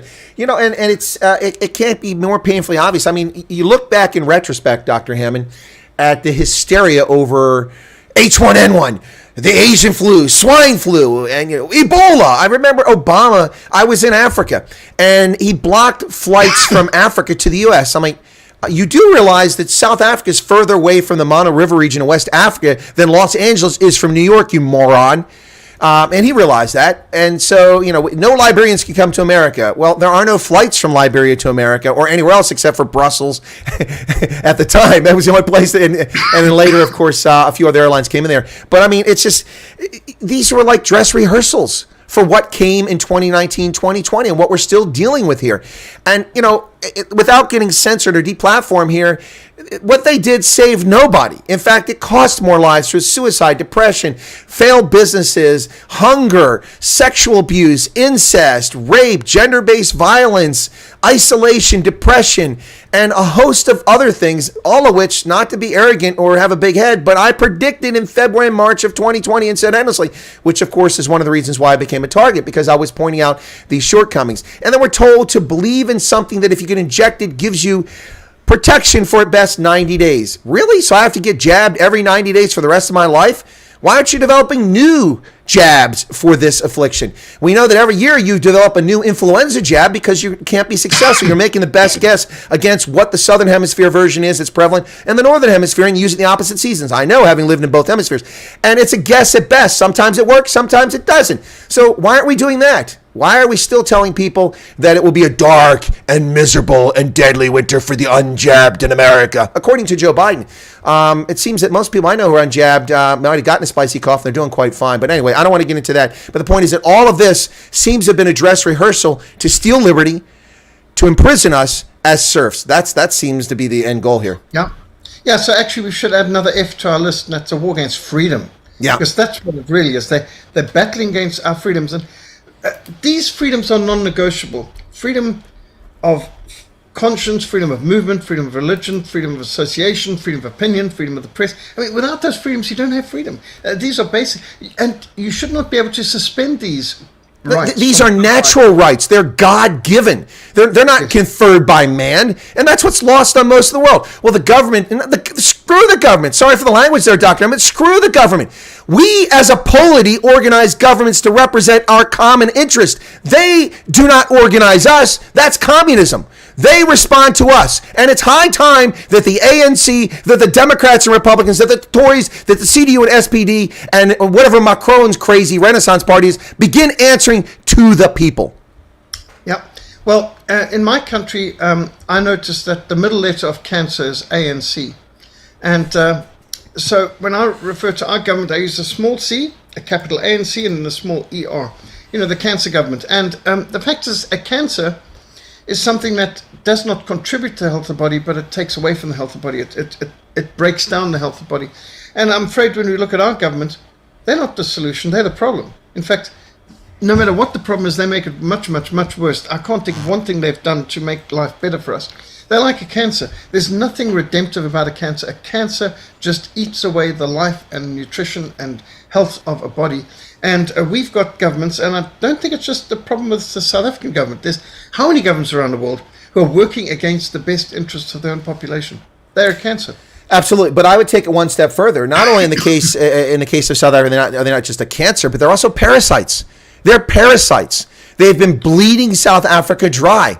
I mean, the amount of money that the ANC has squandered just during the scam the last 3 years is unbelievable. $5.6 billion from the African Development Bank, the IMF, and the World Bank in the summer of 2020. Where's it at? $711 million by the U.S. and the European Union given to Aspen Pharmacare and the intellectual property, the centrifuges to make it, and all the equipment to produce jabs against the vaccine for Africa. I am not aware of a single dose from $711 million ever reaching an African anywhere. If it has, I will stand corrected, but nobody to date has been able to show that to me.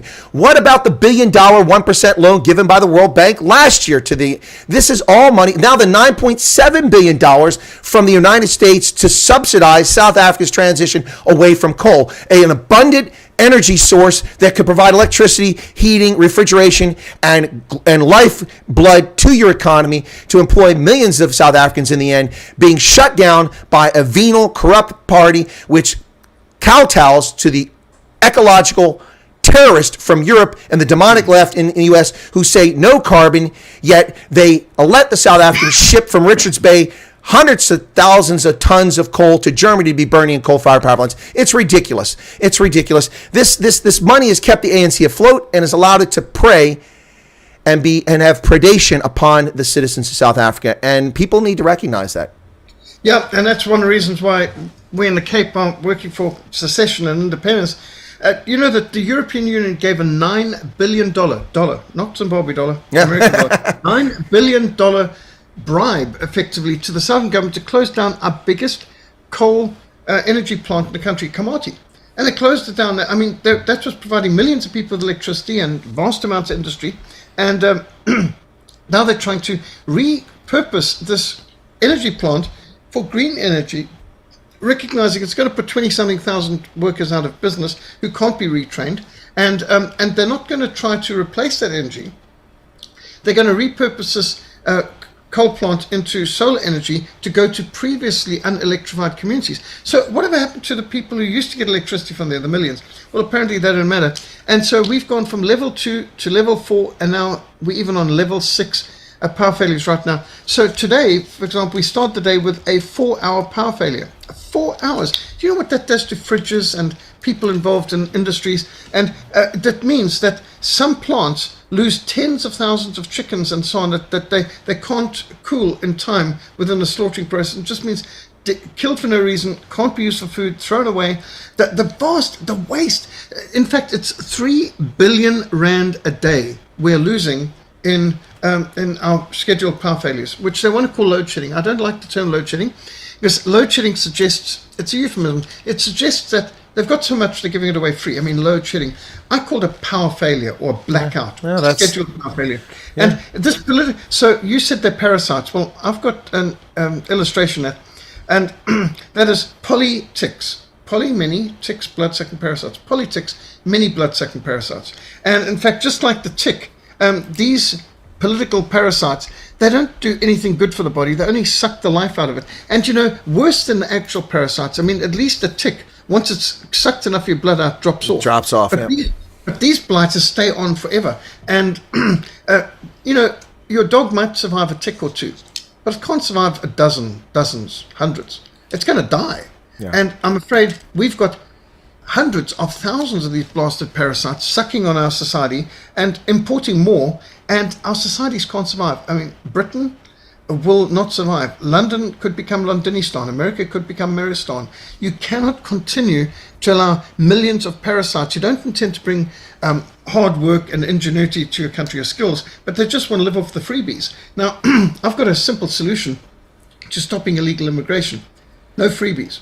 No, free opportunity, but free opportunity to work. I don't think that your pioneers and pilgrims came to America got any free anything. They had to work hard for everything. Nobody gave them a break, and nobody gave them a free handout or food stamps or anything like that. And, you know, if you don't work, you don't eat. Simple. But if you stop putting migrants in castles and hotels in Britain and giving them better healthcare than the British veterans can get, then they'll stop coming. Of course, it would be nice if the Royal Navy actually protected the shores of England instead of helping the invaders to reach their shores.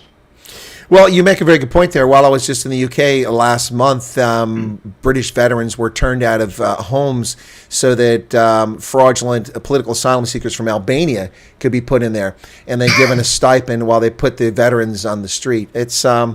The world is upside down, and it's because leftists are running it. It makes no sense whatsoever.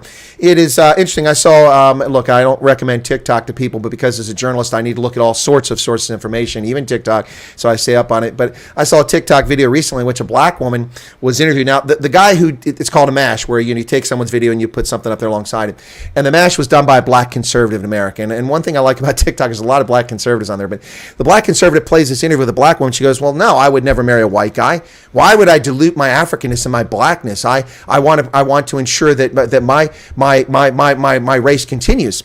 Now the black guy says, isn't that funny? You know, white people don't have free speech. If a white guy said that, they'd be all over him for racism. If he said, I don't want to marry a black woman because I want to ensure that my progeny look like me and continue my ethnicity and my race, he'd be a racist. And, of course, that's exactly what would happen. And the point is very valid there. And it's the same thing with people who speak out about these fraudulent asylum seekers.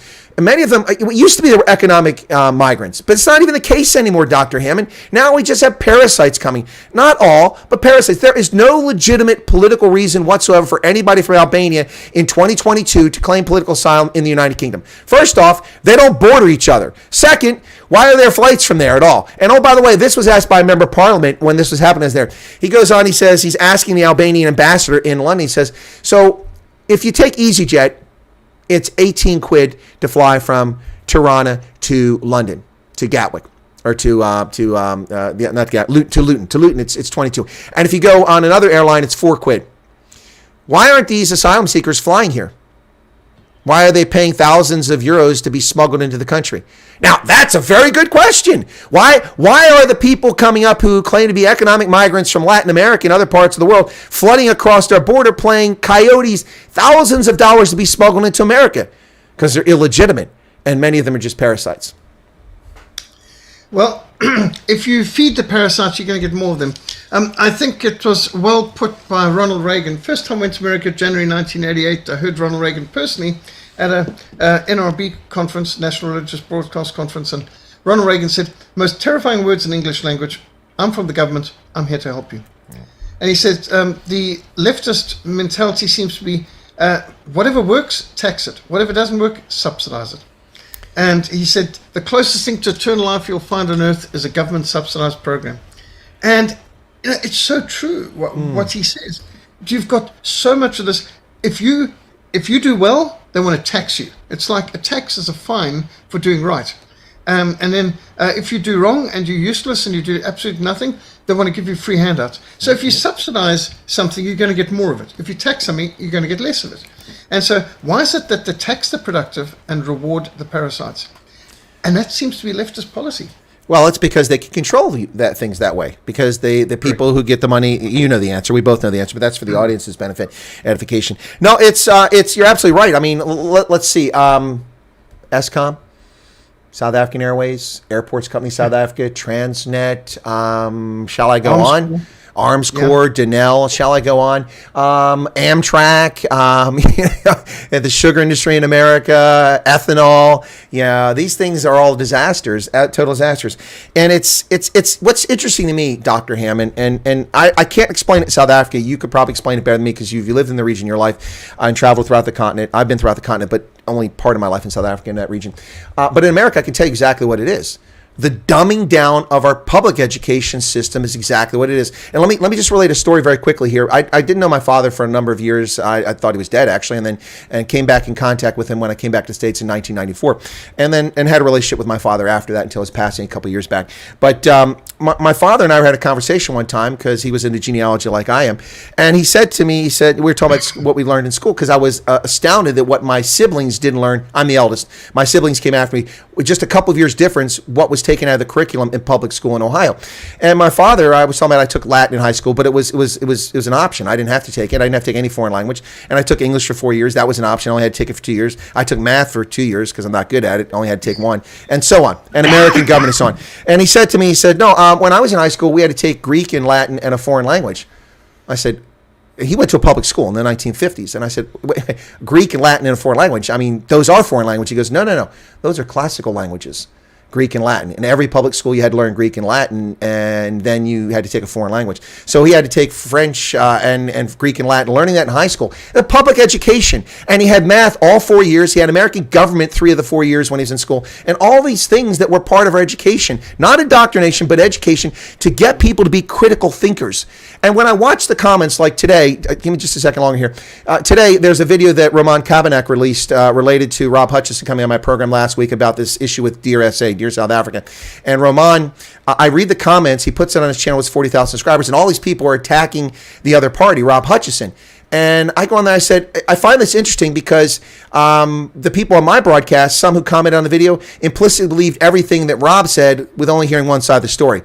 And now here on this video, almost everybody's attacking Rob, believing what Roman says, hearing this side of the story without having heard both sides. How about people listen to both sides of the story and think critically about how and why people have motivations and what could and could not be real? But no, we just immediately fire that, fire for effect on social media, in the public square, and people don't think critically. I'm not saying be critical, that's completely separate, but think critically. There's a reason Homo sapiens do things, either faith or self-interest, or there are reasons, or morality, or there are things that keep their behavior in check, like laws and law enforcement. But people just don't generally do things just because. And it bothers me a great deal, Dr. Hammond, that people don't think critically. And I know that's why it happened in America. I don't know why it happened in South Africa. Maybe it's the same sort of phenomenon.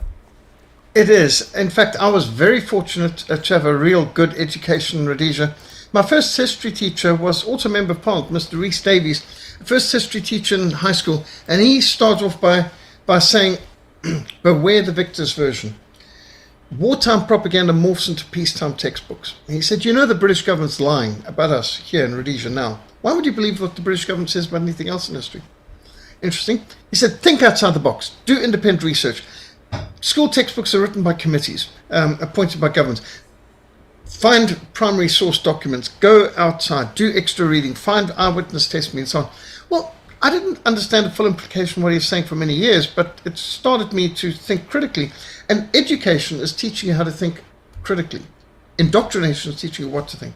Yep. And also interesting, at that time, I remember asking, sir, how can you be a member of Parliament and a history teacher? He said, we don't get paid for being members of Parliament.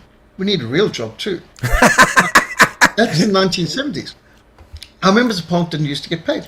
In fact, he said, if he can get a free train ticket to go to Salisbury, we were in Bulawayo, for Parliament. But he said, if he wants to fly, it's at his own expense. They don't get free plane tickets. Now, there was a time it was like that in South Africa too. And city councillors didn't get paid either. Right now, it's a get-rich-quick scheme. So I think that's another hint as to how we can solve our problem in politics. Limit the salaries or support of public servants, elected representatives, to exactly the same as what school teachers or policemen or firemen would get. I think, or nurses. Why should a politician be a get-rich-quick scheme? It used to be that a person who's already a success in life donated their time to the community, and they were the elected representatives. That would surely be better than what we've got right now, because we've got a bunch of incompetent people who, worse than that, don't care, who, worse than that, are actually criminals.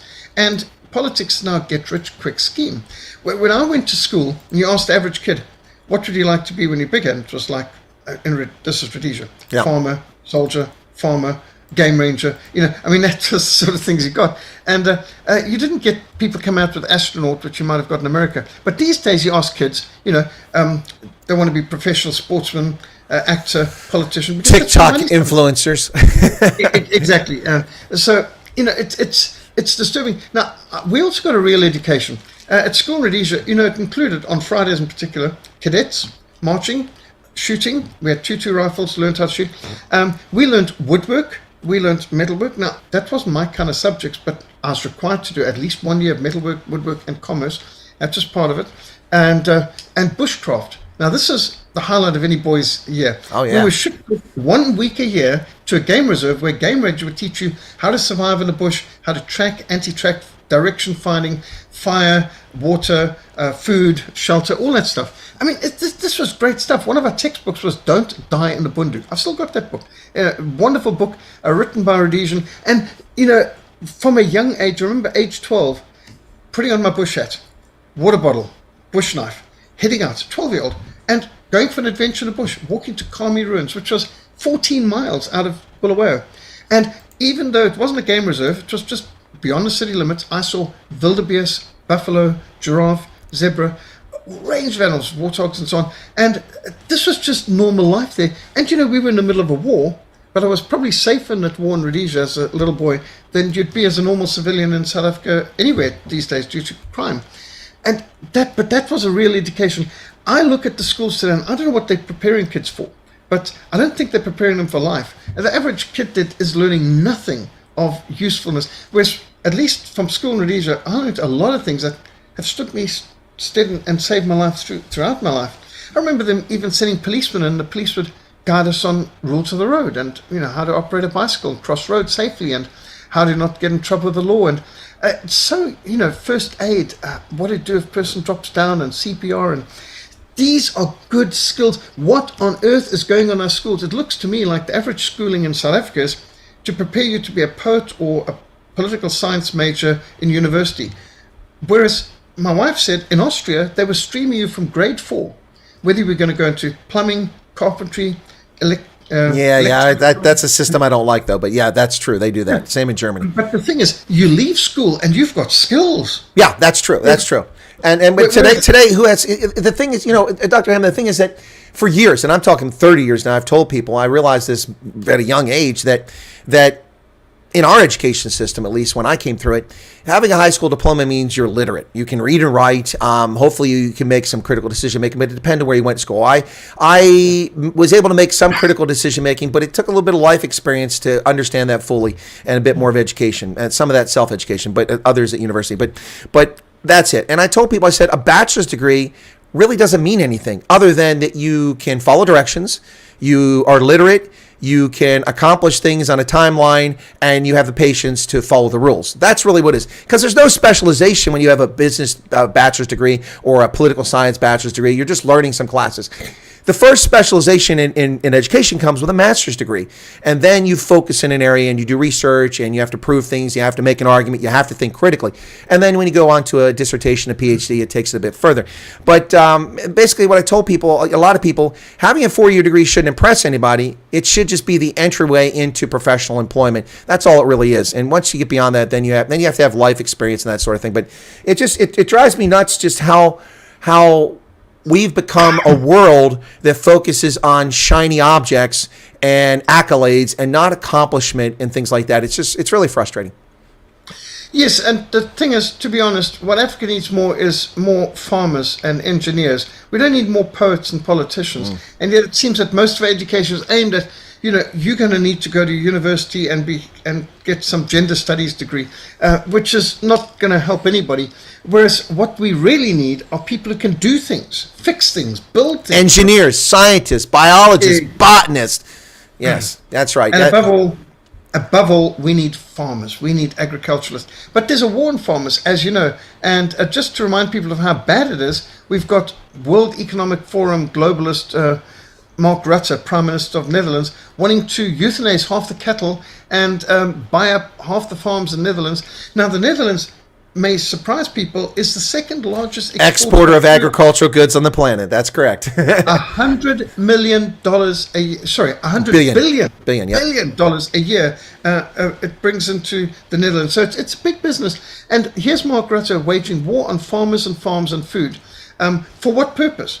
Well, apparently he wants to take some of those farms and use it for low-cost housing to put migrants in, who are not going to contribute a thing to Netherlands. But what happened to people who died? Now, I've spoken to Nederlanders who see that South Africa as the canary in the coal mine. And in South Africa, we are a minority in our own country now. The Afrikaner and the white South Africans now, not even 9% of the total population. No, it's down around 7 at this point. Probably. So in 1994, when Nelson Mandela was given the presidency, we had 70,000 white commercial farmers who produced enough food to feed 100 million people.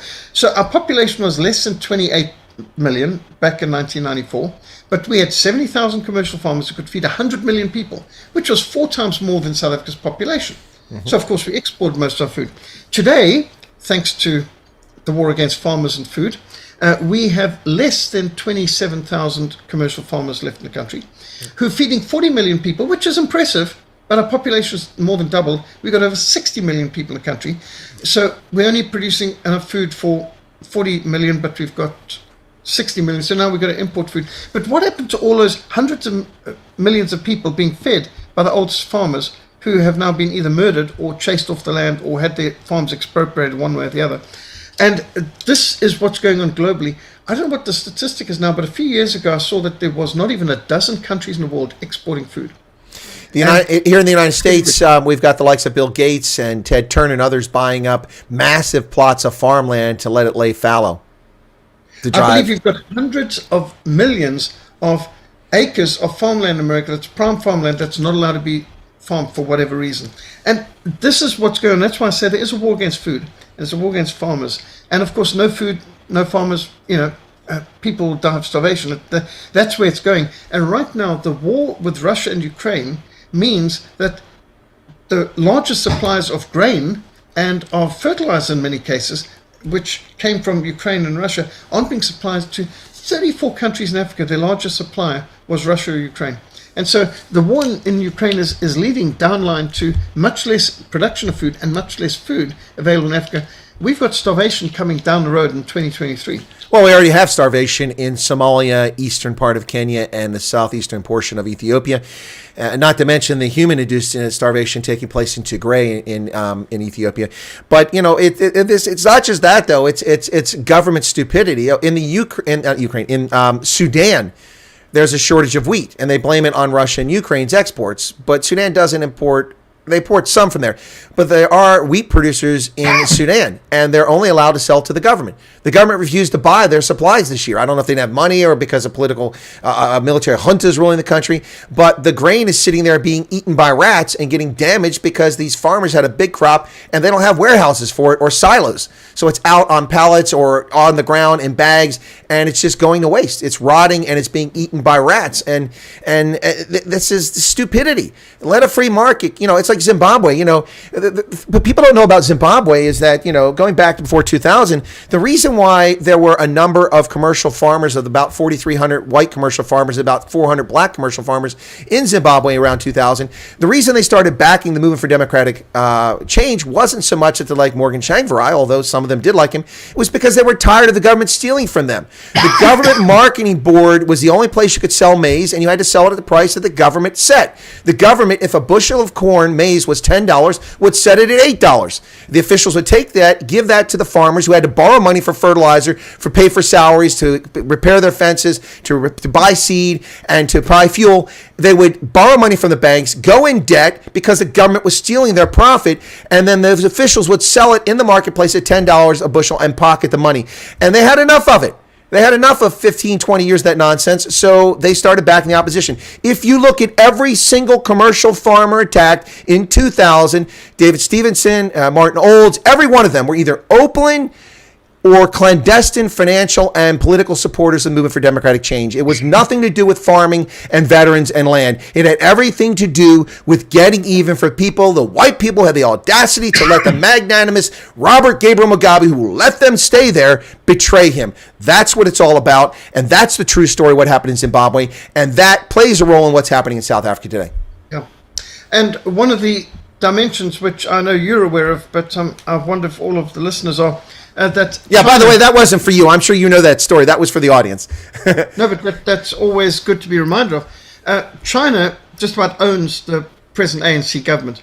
And China owns Zimbabwe, of course, as well. And one of the benefits they got from taking over those 4,500 commercial farms in Zimbabwe is they found the Morang diamond field. And there's which was producing a quarter of the world's diamond production for a time. Not that any of that enriched the people of Zimbabwe. It all went to China and so on. They had Antonov 126s flying directly from Morang, from southeastern Zimbabwe up to China, not going through customs, nothing being declared, and so on. But, talk about colonialism and exploitation. But the Chinese are convinced that under many of our farms, which are feeding the South African people, are minerals that they could use. And so the expropriation without compensation is not to give land to black people, as you know, that the goal is to lease land to some people that the government wants, but the government to own the land. That's something many people are missing. But in many cases, they have no intention of the farmland being used for farming. They're going to strip mine much of it to find some minerals, and they're hoping to find other minerals that China wants. Now, of course, China is not too concerned if a few million South Africans die of starvation. I mean, that's a small price to pay to get the minerals they want, it would seem. And of course, you can't make an omelette without breaking eggs, and people are expendable, and, the death of one person is a tragedy, but the death of a million is just a statistic, as Joseph Stalin said. So I don't think many people realize that, in fact, there's a hunger for the minerals in South Africa behind a lot of the expropriation of farmland. It's not about feeding people. In fact, it seems to suit the globalist agenda, as the Georgia Guidestones indicated, and as Bill Gates has said, they want the world's population brought down from 8 billion down to under 500 million. And this is open. This isn't a conspiracy theory. This is open. They've openly stated it's in their documents. Yeah. And interesting, Bill Gates has even stated openly on the platform that one of the ways they're going to bring the world's population down is through vaccines. Now, we thought vaccines were there to extend your life expectancy and keep you healthy. Silly me. Yeah, but Bill Gates presents vaccines as one of the ways we're going to bring the world's population down to a sustainable level. I wonder what that is. Does that mean it's not going to necessarily increase your life expectancy and health? I mean, we're a little dumb on this, but maybe it's not all it's cracked up to be. But this is the problem. The Chinese hand, Red China, is all over Africa, exploiting, ripping out, raping the countries. And, of course, the politicos get the kickbacks. But the people on the ground, well, they lose their jobs, their farms, their homes, their food, maybe their lives. Well, and the piece, as Zimbabwe found out, is that when you knock out a farm, it's not just the workers on the farm and the farmer. It's the food distribution system. It's the supermarkets. It's the wholesalers. It's the transportation industry. It's the petrol industry. It's the companies that make replacement parts for all those vehicles and mechanical equipment. It's the banks that finance all those things. It's the customers that do business at that bank. It has a knock-on effect. The agricultural sector in Zimbabwe contributed over 80% of the hard currency earnings in the country, but it accounted for just, I think it was like, I could be wrong on this number. I used to know it, but it's been so long. But something like only 14% of the GDP was actually agricultural. I might be wrong on the number, but anyway, it was much lower than what the percentage was in hard currency earnings because that's what their major exports were. And it had a knock-on effect. There were factories in Zimbabwe that made repair parts for tractors. They're gone. There were other operations in Zimbabwe that did things in the farm. They're gone. Everything's gone. The irrigation equipment that was manufactured, it's all got to be imported from South Africa or from elsewhere, China, somewhere like that. It's all gone. That whole ecosystem, that whole ecosystem of economy just disappears when you attack the agricultural sector. I think but I don't know if you for sure, but I was a dairy farmer. And so I know of what I speak. I've worked as a small-scale dairy farmer competing with big corporations that were subsidized by the federal government. And this is all intentional, folks. It's not by happenstance. It's not a mistake. It's not conspiracy theory. They're open about what they want to do. And as Dr. Hammond said, faith, family, finance, food, freedom, it's an attack on all those things. And people just go along with it. They're fat, dumb, and happy. Most people. And it's really sad. It's really sad. And why do people do that? Do they not have faith in their life? And maybe they just don't have the right education. Maybe it's a combination of those things. But it's heartbreaking, Dr. Hammond. It is. Dr. R.C. Sproul made a comment to me a while ago. R.C. Sproul is one of the greatest apologists and Christian authors of the 20th century. He said, we could be living in the dumbest generation in history. He said, don't be deceived by all the technology. He said, technology does not equal intelligence. It used to be a requirement that to enter university, you had to be able to debate in Latin. Debate in Latin. Entrance qualification too. Now he says, we have remedial English being taught in university. Now, I know that's true. To give you a few examples, in Pinelands in Cape Town, we've got a massive insurance company, Old Mutual. Yep. 8,000 people in that one office block. And we know people who are high school teachers who employed there. So what do high school teachers do at Old Mutual? They're teaching auditors how to be auditors. Exactly. So there's this one high school teacher teaching a chartered accountant how to do computation and an MBA how to write and read English. And so I'm speaking to the personal manager at Old Mutual and said, well, why don't you employ people who already know that? I said, we would if we could, but we've got affirmative action requirements, and so we've got to employ people. So you're saying somebody who's got a chartered accountancy, that's correct, from University of Cape Town, that's right, doesn't know how to compute, that's right. And they're needing a maths teacher to teach a basic computation, but they've got a chartered accountancy degree. What's that worth? An MBA and the guy can't write English properly? Dr. Hammond, I famously quote Cyril Ramaphosa, who said that Bantu education was worse than no education at all. And I affirm he's correct. ANC Bantu education is worse than no education at all. Yeah. Well, even our education department had to admit that the old education that got under Favut is superior to what they're getting now. Yeah. Which is quite an indictment on this present society, because you'd think in time, better resources, better books, you would have thought things could be. But in fact, now you don't just have remedial English in universities. You've got, just take the old manuals for a car. I remember, 40 years ago when I was learning how to drive and going cross-border, amongst things I'd be doing is how to fix and so on spark plugs and what to do with timing belts. And I'm not very mechanical, but the manuals were quite detailed, and I learned how to do a few of these things with my off-road bike and so on. Now, instructions in the manual include things like do not drink the battery acid. Yeah, don't treat the antifreeze. Yeah.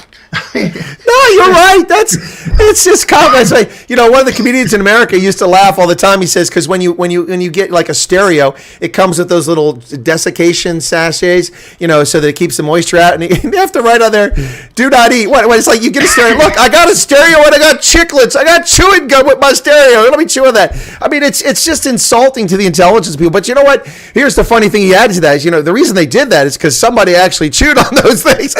Yeah. It's like you get a bag of peanuts. Argentina won. Sorry, Argentina won. That sucks. Anyway, I was hoping to see them lose.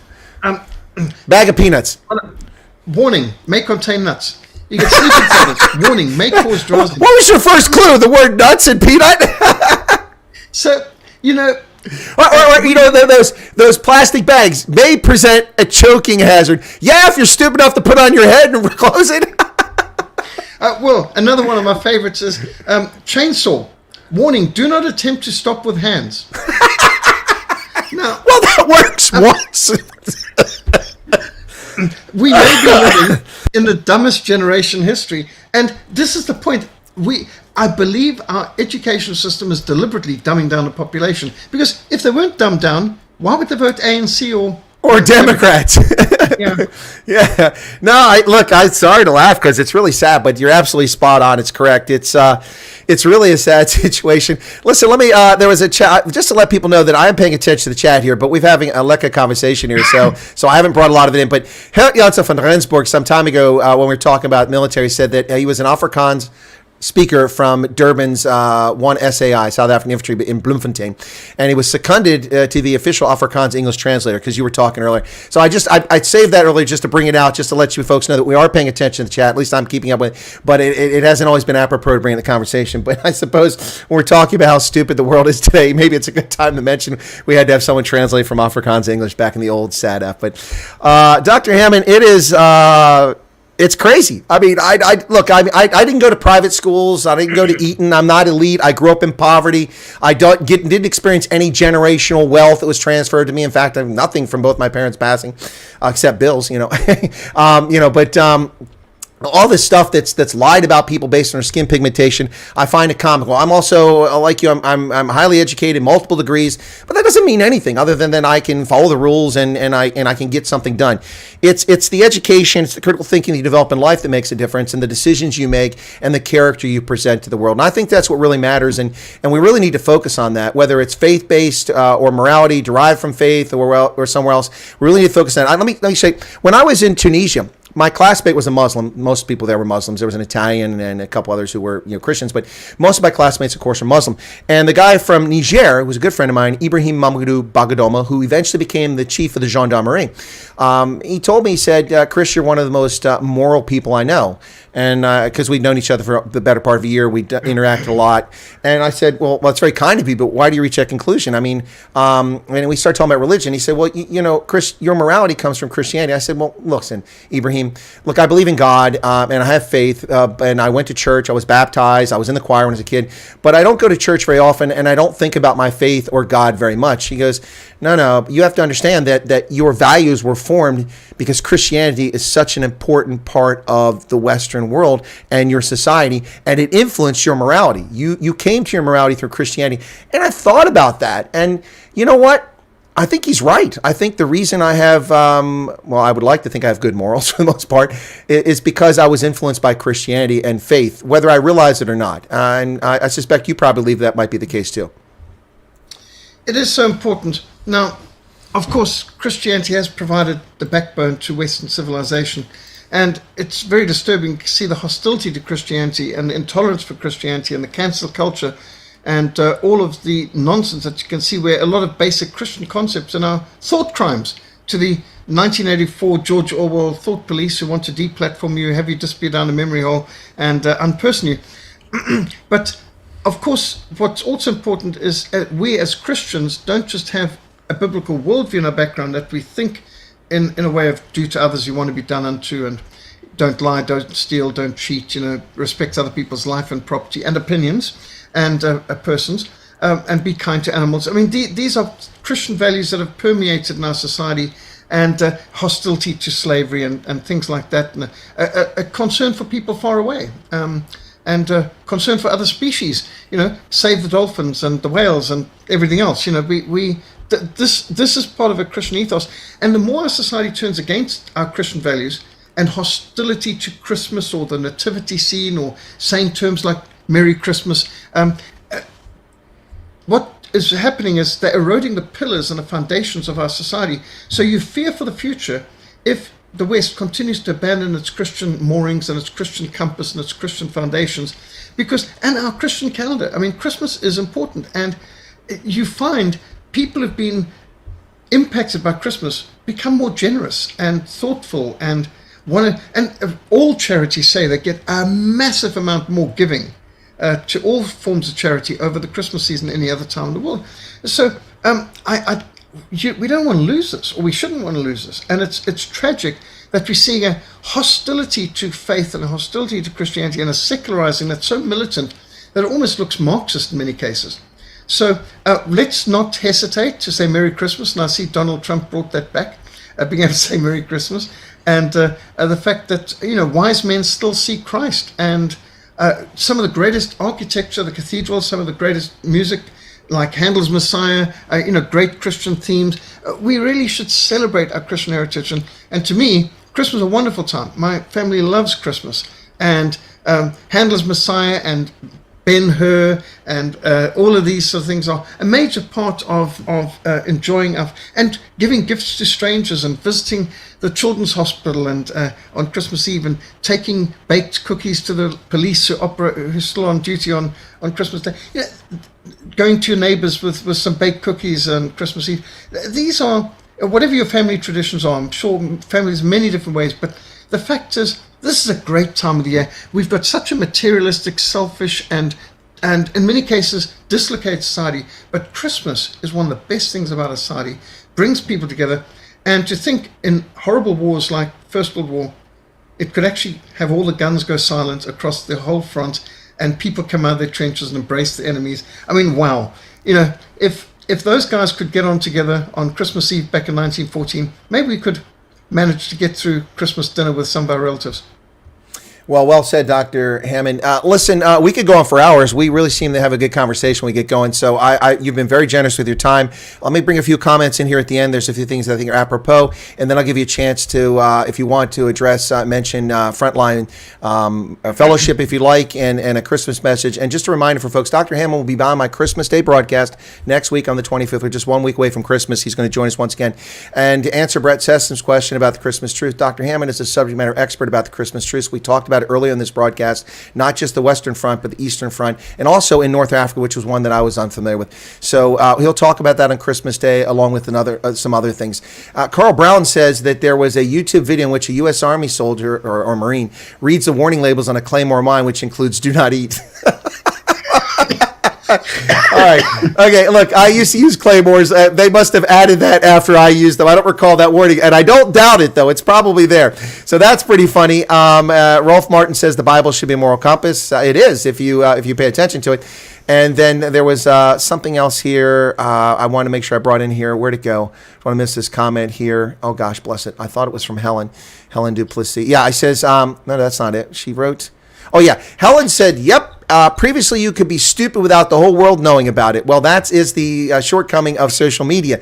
Now you can be stupid and the whole world can see how dumb you are with your comments on Twitter, on Gitter, and all these other things. So, yeah, that's good. Folks, I want to thank everybody for tuning in here. Isabella Thompson, thank you for showing up, everybody. Be sure to hit the like button if you don't mind. I'm going to wrap up after Dr. Hammond drops off, but I'm going to give him a chance now to share, if he wants a Christmas message or a message of hope or just some final thoughts from him. It's been a Lecca conversation. I've really enjoyed it. And by the way, I will say one thing. You'll notice I always am addressing him as Dr. Hammond. There's no requirement for that. We're the same age, roughly. He's just a couple years older than me, not much. But it's a sign of respect. And if in private, if we had a chance to chat and he said, please call me Peter, I'd call him Peter. But there's no requirement for that. For me, it's a sign of respect because of his accomplishments, what he's done in life. So people forget those small niceties. And I think it's important for people to remember that. It's like I said earlier in the broadcast, when Steve Hofmeyer was on with me, that interview that first time, he kept kept, saying sir all the time because I was a colonel. So it's just a mindset. You get into that. It's just part of being a proper human being in my view. Dr. Hammond, I'm going to turn over to you for a few moments if you'd like to wrap up here. And thank you so much for taking the trouble to drive into the mission because you had no power at home. And it is dark now in South Africa. It's evening, so I caution you to be careful driving home. I don't want anything to happen to you, but please, the stage is yours now. Thank you. Well, keep praying for us here. You know that we are battling for secession. I'm just finishing a new book, Case for Secession. This is actually a proofreading copy.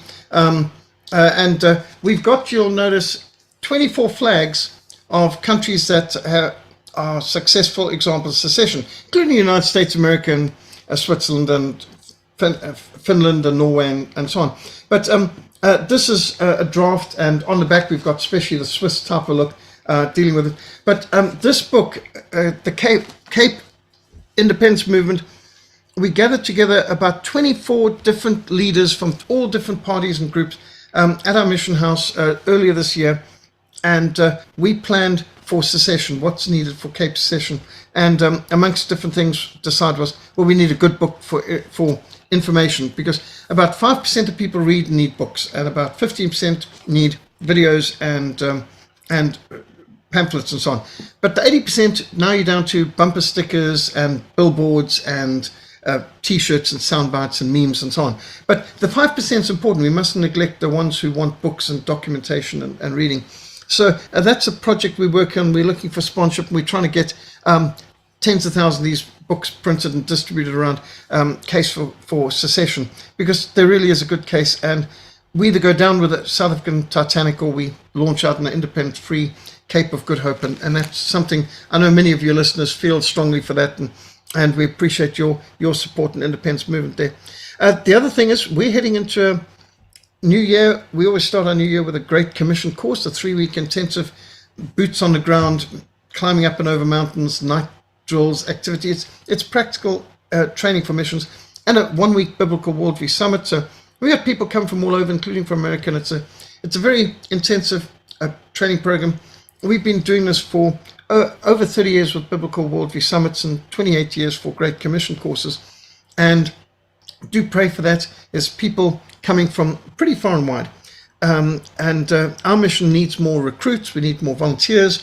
We're involved in the fight here, not just to help churches in countries where Christians are persecuted, where Bibles need to be smuggled and so on, but in the culture war. Speaking out against the cancel culture, critical race theory, LGBTQ, gender confusion crowd. As you know, it's a thought crime to even say there's just two genders and only marriage can only be between a man and a woman. That seems to get you deplatformed from some places, although apparently Twitter will now allow you to say that, which is progress. And we're glad to see an African Americans having a role in trying to bring some free speech to social media.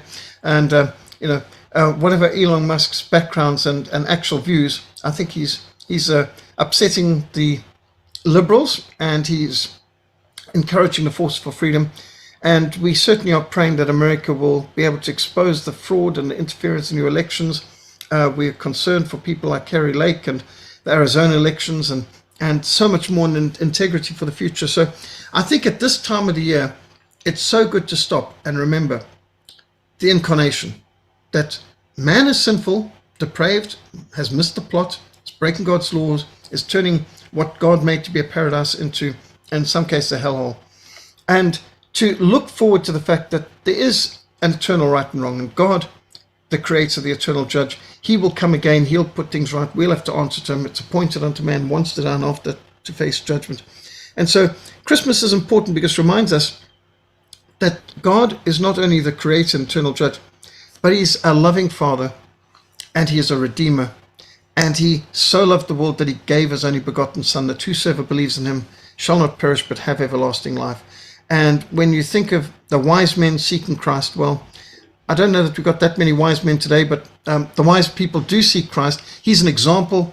He's a teacher. He's a savior. He's a redeemer. We all need hope. We all need love. We all need direction. We need wisdom.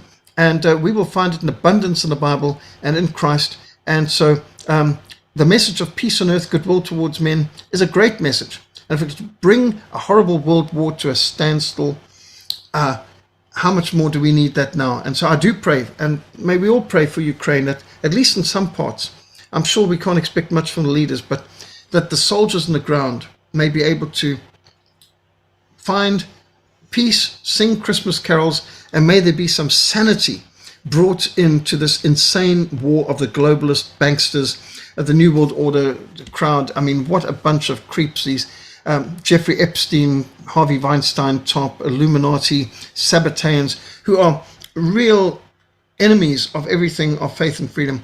So anyone who has love for their neighbor and wants the lunatics to not be running the asylum, I think there's a good time to just inject some Christmas cheer.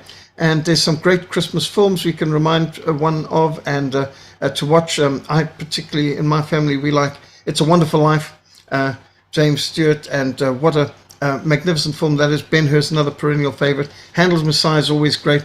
But, you know, when you go around giving some gifts and taking baked things to your neighbors and wishing Merry Christmas, not only are you encouraging a lot of good people, but you're irritating the left, and I think that's also a good cause. So, thanks so much, Chris. Well, the first part of that sentence was well worth the effort, but the second part just brings joy to my heart, irritating the left. So I'm all for that part. But Dr. Peter Hammond, it's always a pleasure. You raised a topic there towards the end, which we didn't talk about, and you of course know that I'm deeply involved in making people aware of the Cape Secession effort as a journalist, and have tried to keep people informed on it. I've had Des Palm, Hein Marks, Phil Craig, and Jack Miller, others on the program many times. You and I have talked about it briefly, but perhaps in January, if our schedules allow, maybe you can come back on, we can talk about it. And I think it might be a good time in January to host a panel. I could host a panel of people who are interested in it and get the word out, and we'll just discuss this so it's on the record again, and just give people updates. So maybe sometime in January, if we match up schedules, we'll do that. But meantime, we're going to see you next week on Christmas Day, and we're looking forward to it. Yes, please. And by the way, if anyone wants to get hold of me, because they're interested in Cape Secession, or you're close, you're interested in getting involved in a Biblical Worldview Summit or Great Commission course, my personal email is peter@frontline.org.za. So peter@frontline.org.za. So I'd love to hear from folks, and you can get some of the different things, including Christmas Truce details and articles, on our Frontline Mission SA.org website. Well, since you shared your email, which I'd never ask if I could share publicly, I'll go ahead and put it in the description for this video, if that's all right, since you've shared it publicly. Yeah, so I'll do that. So after the fact, if people missed it, if we went too fast, you can just go back and find it and write to him if you like. Dr. Hammond, we'll see you next week. Have a safe and prosperous week this week. Greetings to your family and to all those that I met who came to Rondebosch. It was a fantastic experience for me. I really enjoyed it. And I hope that I not only keep people informed, but entertained. I think some people were entertained by what I had to say, but anyway, so thank you so much for that, and be careful going home tonight. Thank you. So Christmas Day is going to be the same time as tonight, 6 p.m. Sunday. Yes, Christmas Day will be the same time. I'm doing a Christmas Eve, which is focused on celebrating Christmas and kind of the Christmas and the Santa Claus, all that for kids. I dress up as Kerstvader, as Santa Claus, but that one will be from 4 p.m. South Africa to 7 p.m. People got to get their kids to bed for the Christmas Eve, so I do that early so the kids can tune in. I read letters to Santa if people want to do that, dressed as Santa. I usually have musical guests. I haven't invited any of my musical guests this year, so last year I invited them early and I got to let people begging off, and then their plans changed and they were available, but they never came back. So now I'm trying a different strategy, inviting them late and trying to catch them last minute. But I do a Christmas Eve 4 to 7 your time. I do a Christmas 6 to 9 your time, and I do a Boxing Day as well. So yeah, but we'll see you at 6 o'clock. I'll send you the invitation, and you can pop on anytime, but just give me an indication when you think you'll be on. That's going to be Christmas Day, the 25th of December. That is correct. Yes. That's good. Just being sure. Excellent. Thanks so much. God bless. Travel well. All right, I'll let you drop off. Folks, Dr. Peter Hammond from Frontline Fellowship was my guest today. I hope you enjoyed it. Is he able to find his way off there? I can always get him out of there quick. Oh, there he goes. All right, so thank you for that. I will do a Night Owls, and the reason for doing the Night Owls is I'm going to talk about a video that was released by Ramon Cabanach from Morning Shot earlier today regarding the discord over at Deer, South Africa. For those of you who tuned in last week, you may have noticed that my Answer the Question with Rob Hutchison, which is a regular segment on this program, on this channel, we had not done it since my trip to South Africa back in early August. He and I were on, and then I tried to get him back on in early November, but he was involved in a court case. He said he had to delay, so we delayed 1 week, we delayed a second week, and finally the third week he came on. And it wasn't until 5 minutes before the broadcast I was fully aware what he wanted to talk about. Normally it's us talking about South African politics and issues, international issues. He wanted to talk about what was going on in the court case and what he described as a hostile takeover. Literally 5 minutes before the interview, it became an interview, was I fully aware of that, and I had to do the interview. Now, that interview has only got a few hundreds of views on that, whereas Roman posted a video today with his 40,000 subscribers, which last time I looked had close to 4,000 views on it. And a lot of people immediately on my broadcast to watch it, some attacked Roman after hearing Rob's side of the story. On Roman's video, which he put out, most people are attacking Rob without hearing his side of the story.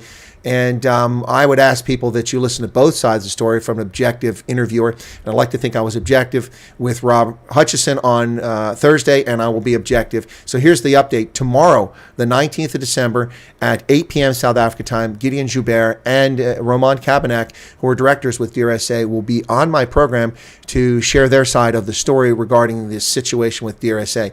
Please let people know about it. Please come join us. And I ask that you reserve judgment until you've heard all parties. The one party that won't be there is this Chloe Castle, because I don't know her and they didn't invite her, or I don't know her. I don't know, but I have been in touch with her. So those two accepted my invitation. They'll be here tomorrow. And then on Tuesday, it's Athol Trollop talking about governance in the Eastern Cape. And later in the week, probably on Thursday, it will be a reunification, a reuniting of Ronaldo Khus, Jeremy Nell, Chris Wyatt, and possibly Roman Kabanak, unless he gets really mad about the interview tomorrow on Thursday at 8 o'clock. There's a super chat from Hitch. I used the Santa Claus bell. Thank you so much for that 70 Rand. We didn't get anything before that. Appreciate that. And thank you all so much. I will do a Night Owls tonight in about 45 minutes, so please tune in for that. Some of you, I don't know if Ronaldo is live now. Is he on? I would like to direct you to Ronaldo if you want to go there. So let me just see if Ronaldo is up there, if he's live right now. And he's scheduled for 2. What the heck? Oh, so that's when I wanted to go on. All right. I'll do a Night Owls, but let me touch base with Ronaldo. I don't want to conflict with what he's doing there. Maybe I'll join him. We'll see. But anyway, so let me just touch base with Ronaldo and see what's going on there. So anyway, but I will do a Night Owls tonight just to prep for people to let them know what's going on with the conversation tomorrow. And I ask that all people reserve judgment. Yep. The Four Stooges, says Brett. That's not funny. Anyway, Erica says we need to get both sides. Yes, and I think people need to reserve judgment until you have both sides. I think that's just fair. But thanks to those who made it here, those who were able to come to shadow banning. I do appreciate you tuning in. Thank you for that. And my thanks again to Dr. Hammond. You know, it's 2 hours went by like that, and there was so much we didn't cover, so many things we could have talked about. He's a gentleman. It was a pleasure having him on, and thank you all so much. And I'll enjoy my Advent chocolate here in just a moment before I call Ronaldo and touch base with him. But thank you all. Hit the like button. We got 70 likes, and thank you all so much for that. Appreciate your support. And those of you who went to Rugby Ascent yesterday, thank you for your patience on the Stormers game. My broadcast, I didn't have it until about almost 30 minutes into the game. Thank you for your patience on that, just like the Lions game on Friday, both of which were my 2 biggest audiences, so thank you for that. I do appreciate it. All right, folks, we're going to wrap up here, and I'll see you on either Ronaldo or Night Owls, so thank you so much. Cheers, everybody. Take care.